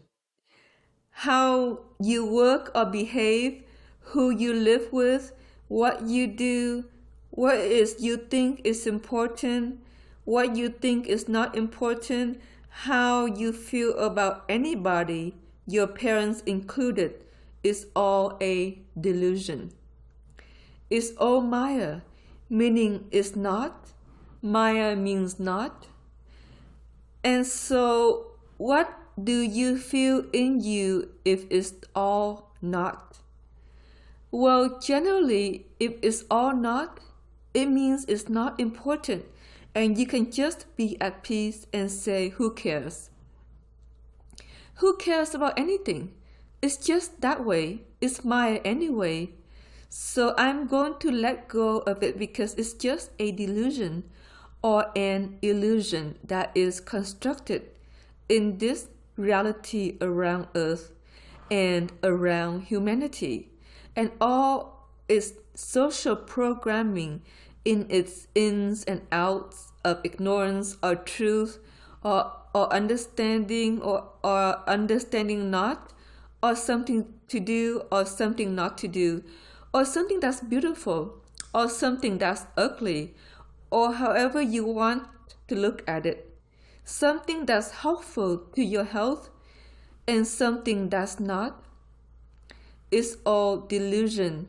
So you can get to a point where you've wiped out your slate and say, well, it's all just a reality generated by the physical and doesn't mean anything to spirit. It doesn't mean anything to me if I align with spirit. Now that's extreme, but that's the truth of it actually. It's all a delusion that comes with a biological package of an oligarchy society that generates it this way. You're a seed that would generate it differently, but you can't because you live amongst the oligarchy people that stream their programming this particular way. It's very limited or confining until you figure out how to jostle the programs you don't like, that don't let you do something new out of you so you can integrate something else that's more creative and more fun, more joyful, brings you a new partner, brings you a new love life and friends and kin and all these things we would like to have into this world of yours. Programming aligns in positives and negatives, and the thing of your perception is you realize it's all delusion. So if it's all delusion, then you can choose for what you want, and you are not subject to having to have whatever society says, or your parents say, or your friends said, or the job says, or something else says, your spouse, your kids, whatever it say. Well, you have to be in this social programming. Here is an example of a social programming. We want you to be a moron because that's easier for us as teenagers because you're just a moron. And now we spit at you and you go, I'm raising teenagers and I'm going nuts, or however it is that it came to be within your family notions. Because perhaps you made your mother a moron when you were a kid because that was easier, because then you could just then get your moron and I'm not going to listen to you, and then you walk away, or your father or whatever, and you do your thing as a teenager because you're in your truth mode. We've all done it to others is our point. So there may be others that put you in social programming that is really negative and unkind and is not really what you want to live. So let's put those people up on a screen. We're not going to put a color box behind them. They're just those that want to direct your social programming. And you might look at first of all the ones that want to deny you the vision of you, okay?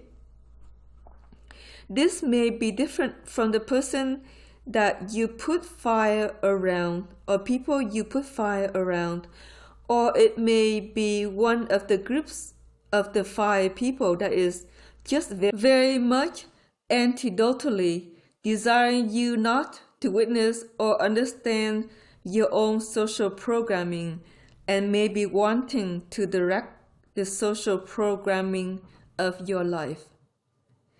Now, often a parent will do this to young light wave mind teenagers, is they want to tell you what you're going to do or direct your social programming. For those of us that ascended out of ascension rhythms and moved into light, it's probably other light wave people we know that want to direct our dreams and not necessarily our parents because they're still in sound. And so it may not be a family member on this particular screen because those that want to direct social programming generally transfuse quite heavily. If it's a child, it's a light wave mind child. And understand your kids are trying to direct your dreams of life when maybe you should for yourself. If it's some other young person you know or work with or associate with, or if you married somebody much younger than you that transfuses, then be aware they might be trying to direct your social programming for life when really you should do that for you and not for them. So if they are that way, then move them out of that position in you. Surround them in fire also. Another layer of fire if you've already given them one layer of fire. And take charge of what you want to do in this life of yours in relation to the societal dream streaming that is possible for you to manifest ahead. That's okay to move them out of that position and then see what social programming did they give you that you really don't want to live, that you need to let go of? Is it a programming to stay in a marriage when you rather leave, or stay in a partnership when you really need to go and let that programming go? If it's programming to stay in a job or a career that doesn't bring you joy, then let that go until you can manifest something that you like to do that fills your heart and blesses your spirit and makes you feel whole. If it's something else in your life you would like to create that would bring you joy, perhaps more time out in nature, maybe simple holidays that bring you joy, maybe massage, or something that gives to the body something that you're needing to feel better. Let that programming that gets in the way for you manifesting something that gives to you go with the individual that interferes with your own ability to enjoy your world. If it's programming, it says you're not gifted at creating anything, or you can't really do that. You can't learn to paint, or you can't learn to create anything, and it won't come out right, and it won't be any good, or whatever that programming says. Let it go back to the person that believes that about themselves and integrate another social programming that says, I'm going to find a craft I enjoy and I'm going to go out and do it. I'm going to make my Christmas gifts this year and do something fundamentally beautiful. And I'm going to have fun with it and allow another part of myself to express. See, there's people that like to take social programming for themselves, and that's dumb because social program is available to anybody. You can plug in any kind of social programming you might want to do to create the career directions or the hobby directions or the things that would bring you joy in life. Plug that in and then your dream streaming will align to motion in that direction, and that widens your world or broadens your capacity to dream bigger in this life of yours with things that delight and fulfill you and bring you joy, which then illuminates your light, illuminates your vision, and allows you to see exactly what you need to in order to realize you. And so we say this to all of you. Realization of you requires illumination of your inner chalkboard. Okay? I'm going to call it a chalkboard. That's one way to look at it. Buddha had a list of poems, which are funny little stories about something that gets in the way of your own illumination. And Asarana was going to write about all of these and then got sidetracked out of it because they are kind of interesting concepts that get in the way of understanding yourself or get in the way of forgiving yourself. It's not usually about another. Forgiveness really begins with you. So, in your inner vision, what you need to really look at is you. Okay? You can look at others because they may irritate you or feel like they complement your life or not complement your life or get in the way or make you negative or whatever it is. But the truth of it all is all in you. We talked about your cast of characters last time that are reflected in the nature of others. And as you forgive the sick nature of others, you make peace with it within you, and they will either shift in their behavior or they'll walk away from your life because they're not a part of your internal script anymore. Inner vision is to look at what is it about that negativity? Or what is it that is about this encounter that I dislike? Or what is it that I have created that is a reflection of who I am inside?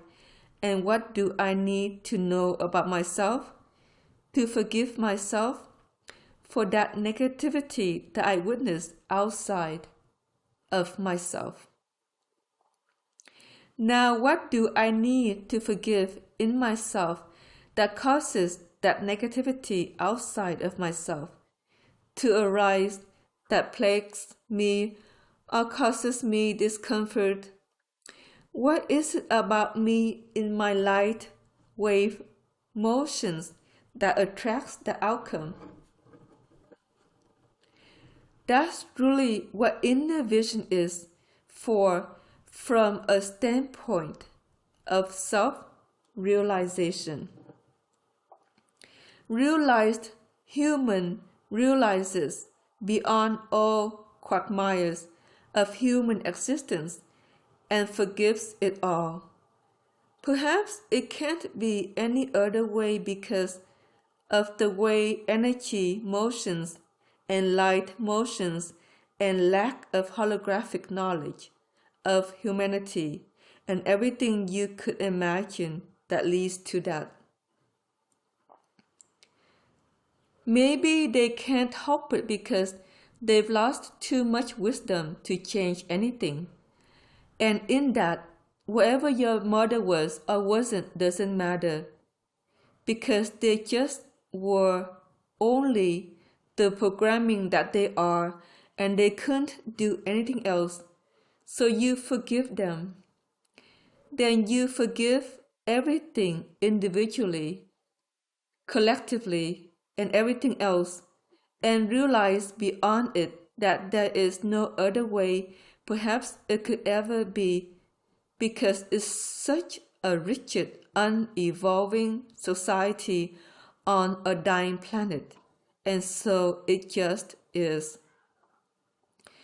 That's often where yogis go because they recognize that the society itself has no evolutionary pathway out of its own predicament, and they don't understand enough to fix anything hardly, and probably not even enough to offset war ahead with nuclear instruments to really blow things apart, to boot, which is very sad. So realization of you is when you look at you and your outer world and you witness what it is about that is also internal to you, and you choose to diffuse it and let go of it in you, and then it changes in relation to the one outside. There's no blame to the one outside because they just simply reflect something you need to diffuse in you that doesn't really work for you in the programming of you. That's akin to the concept of a mirror. Everything outside of you is a mirror of something inside of you. You get to either love and bless or heal from because it's wounding, or forgive because it torments you, or whatever it is that you experience through time.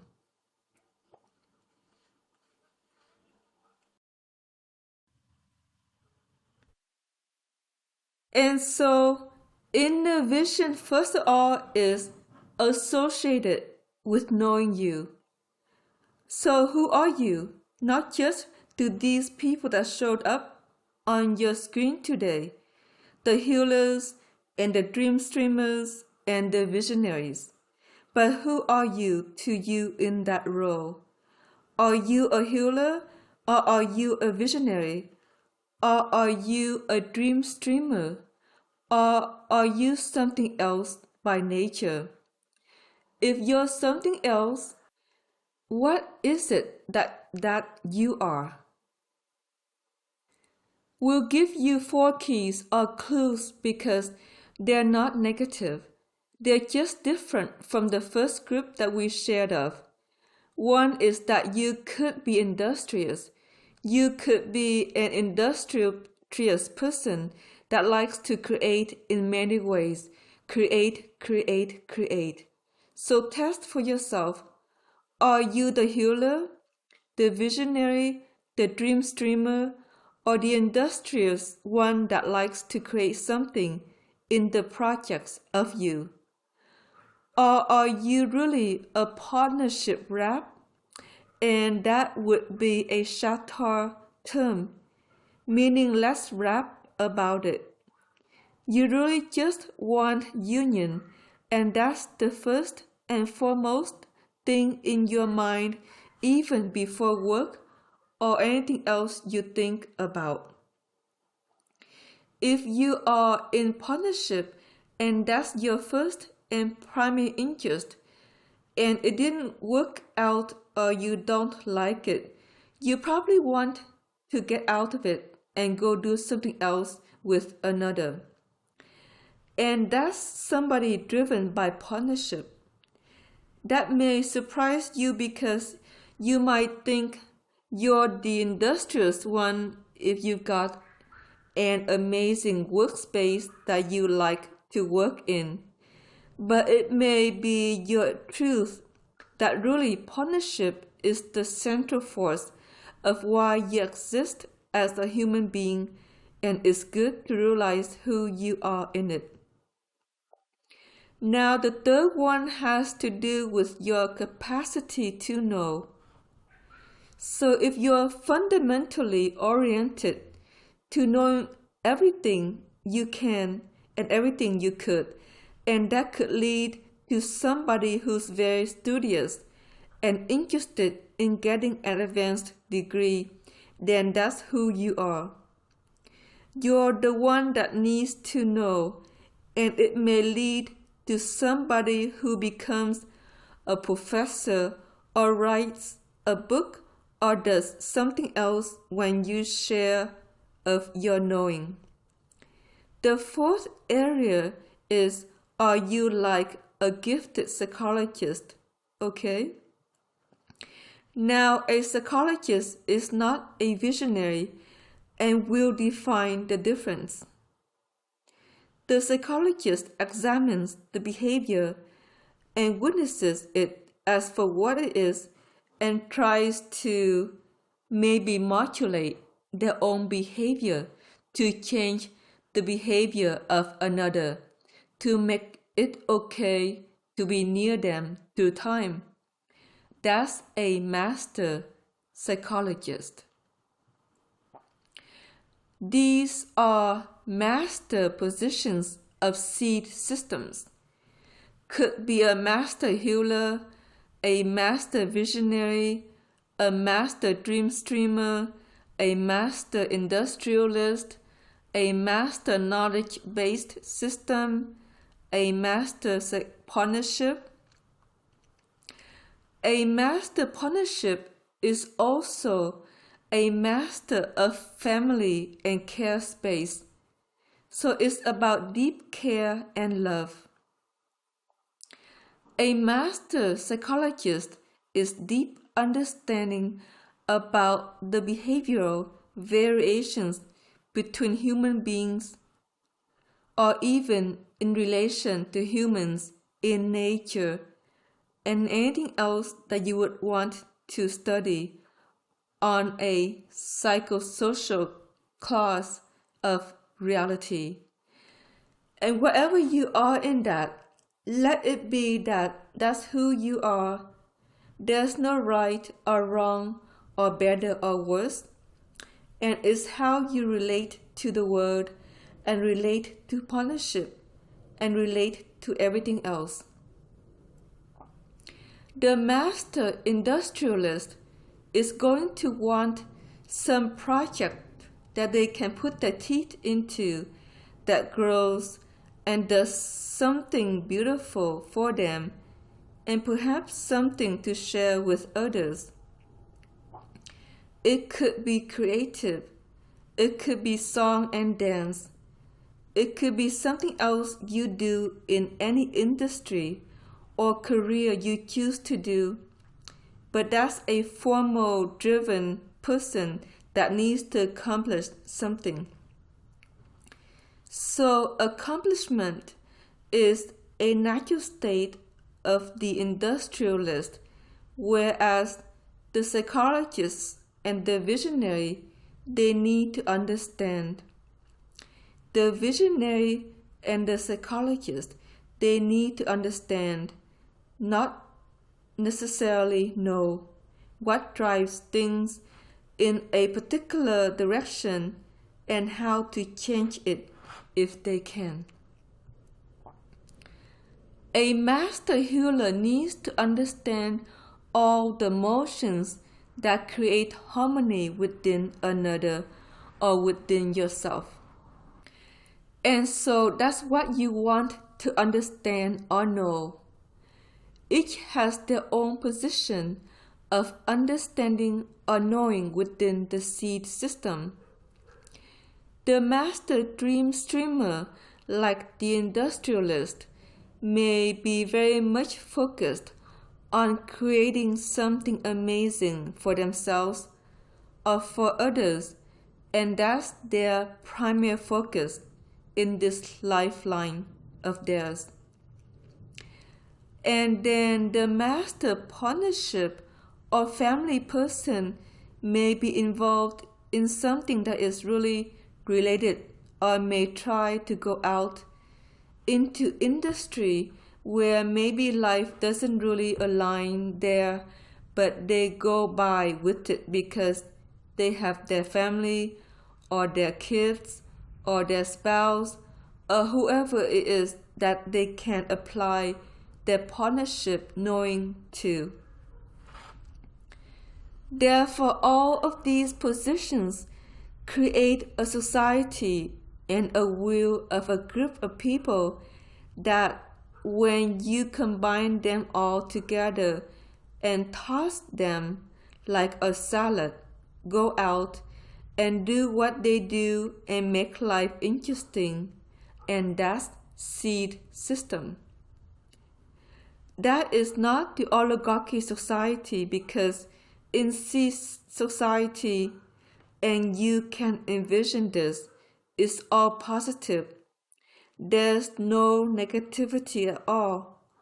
There's nothing negative about being a healer or a psychologist or whatever you are within the scope of what your focus might be in your life. In the oligarchy society, it's all in line up to be positives and negatives.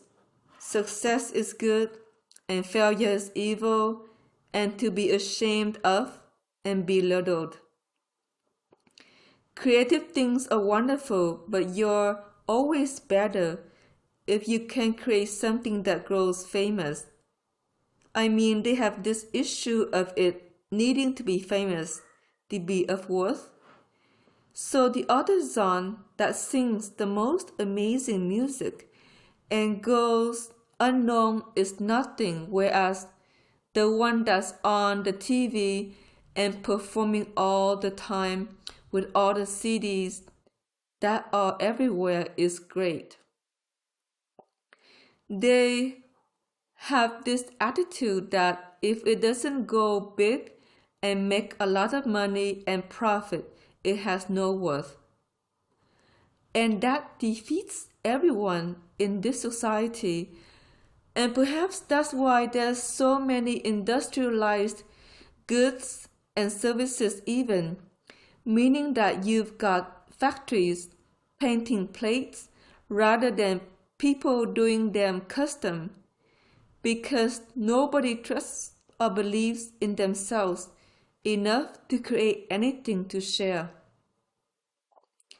That's a very sad society to live within, isn't it?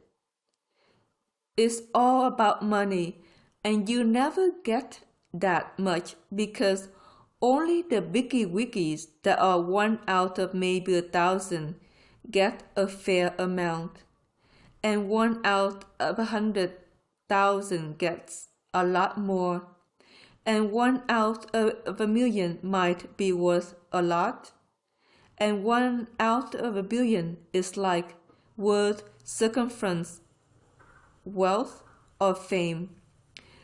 It's a very sad thing because the devaluing of who you are is so strong in a society like this, and it kings the vision of you into believing you haven't done enough or done something amazing or created something in your life that is worthwhile, so you have no value.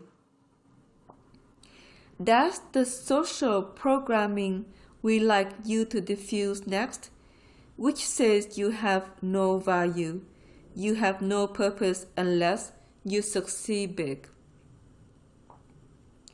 You have no real sincerity about who you are as a human being unless you follow a path that says that's good or that's right and validates you in some level. And you may have some of your well-paying jobs that you want to validate yourself in, but if it doesn't fulfill the heart, it doesn't really retain your health in the end. So you're needing to diffuse the things that make you feel worthless or powerless or unable to change directions if you need to grow in another direction where you do something more inspiring in this life of yours and fill in the gap of what you might manifest. Because any one of these people can also have a divine partnership, the healer, the visionary, the dream streamer, the industrialist. Well, the partnership person for sure, but all these categories, even the psychologist, you can have more in your life that gives you joy than maybe you allow yourself to have out of your own limitation of what you think is possible or can't seem to envision to augment in the dream of you through time. So it's time to look at, well, what is it you would like to dream in your life that will redirect it into more fulfillment? And whatever that is, you need to examine in your inner vision first, and then down in your heart with your ancestors inside your seed. It's like, what are we gifted at? Or how can we call forward dreams that will carry us into another motion that will allow us to be more fulfilled, or more in our truth, or more in a direction in our lives that's better? How can we go about this together? Then you call them forward once you make a decision about a new direction in your life, and let them begin to live your life with you. They're your ancestors. They're related to your light wave DNA. They did all these amazing things. As you call them forward, to your anthology to walk forward in your life, you dream stream something new and more fulfilling for you to do ahead. Okay, there's only a few things to say today. Hopefully you're sitting back in this meditation and finishing it off with us. We would like you to understand that the purposeful mission of your vision is to understand you and in that create a new you. Okay? Creating a new you is to examine your nature, the social programming you've succumbed to that's directed your life in one direction or another. The social programming that you don't like about you or about your life, and learn to dismantle that and go in another direction that creates the realization of you. For true psychic perception is to realize you. You can look at others all you want as a reflection of something like you that's in you that you need to diffuse or release to be more at peace. But the real purpose of psychic self is to understand you enough to realize beyond the quagmires of dissonance or whatever it is you experience in life that you really want to change in you and then in your dream stream ahead. That's the true purpose of psychic self. Now, psychic self, when you have your vision, it will trigger striations of knowing in the subtle body to ignite.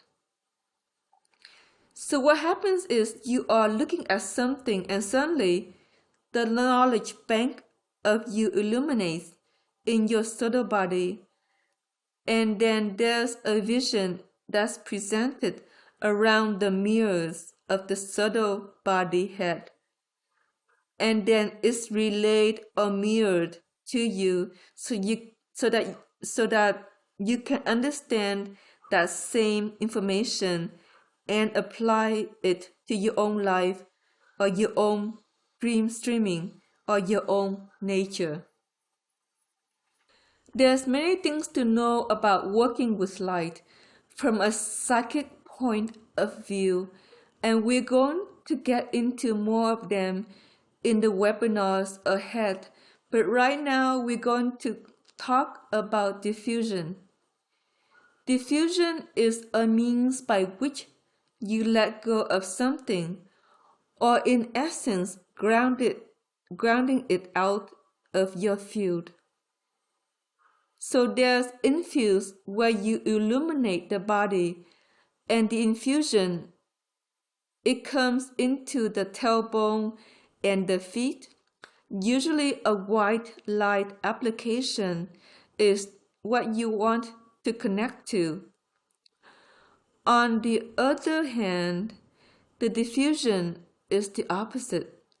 It's a black line of something you're letting go of out of your tailbone, feet, or molecules. The more you infuse light that's bright white, the easier it is to diffuse the darkness. And so that's what we want to talk about in this moment, is in your psychic perception, you want to look at those issues that retain the darkness of you within you. When it's dark, it is very difficult to know what it is about it maybe that you need to forgive or release. But as you add more and more light and add light to the screen of you, you begin to illuminate what is about your transfusion that needs to be released or forgiven, so the density of you can be lifted beyond. And that's true application of light infusion and diffusion.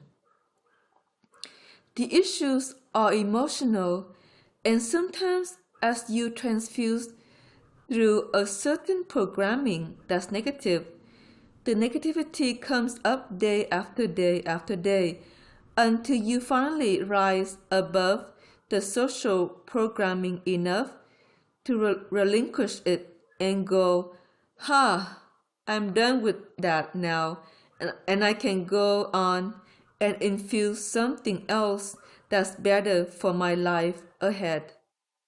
Program loops come in 18 concepts that are related to one another and sometimes are very negative because they're related to self-hate or self-dejection or self-not or self-for if it's really like a horrific dream.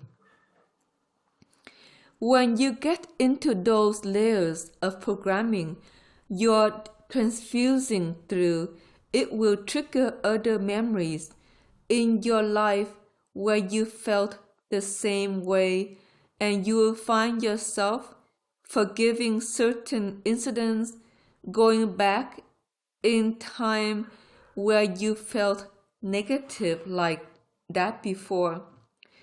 But if you just simply add more light and keep adding more light, you get through it much more rapidly. So you can look at all these things in your mirrors about all these people that do whatever they do.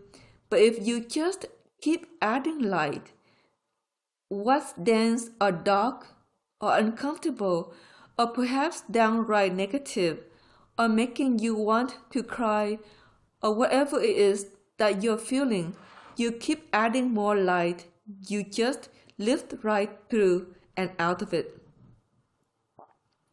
So it's easier to diffuse than the connection to the social programming related that tell you you're not enough or tell you that you need to be a certain way to be okay or whatever it is that social programming says.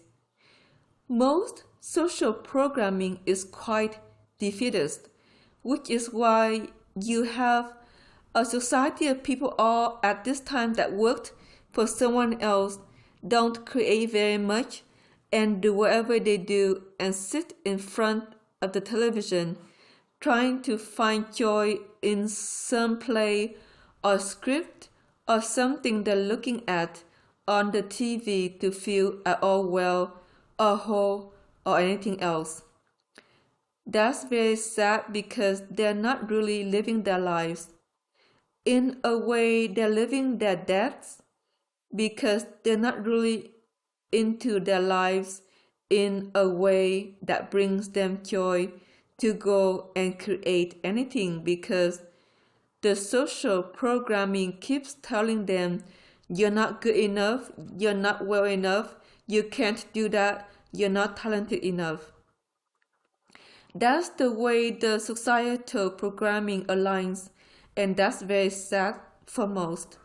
But it's also sad for Seeds because you have visions of grand things you like to go off and do, but the social programming defeats you.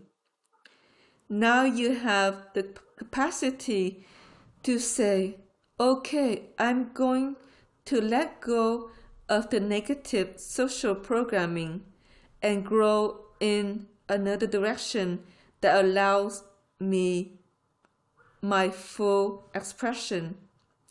I'm going to realize myself beyond it and do something beautiful in this life of mine. That's what psychic perception of self is really all about. And so we bless you and honor you for all that we've explored, and please do listen to this again because it's a lot of information that you can examine. But anything that's negatively charged in your life, Remember to look at it on your screen and then illuminate and illuminate and illuminate until it discharges and reverse and reverse and reverse out of it until you grow in another direction that's more positive. With that thought, we leave you and bless you today. Namaste.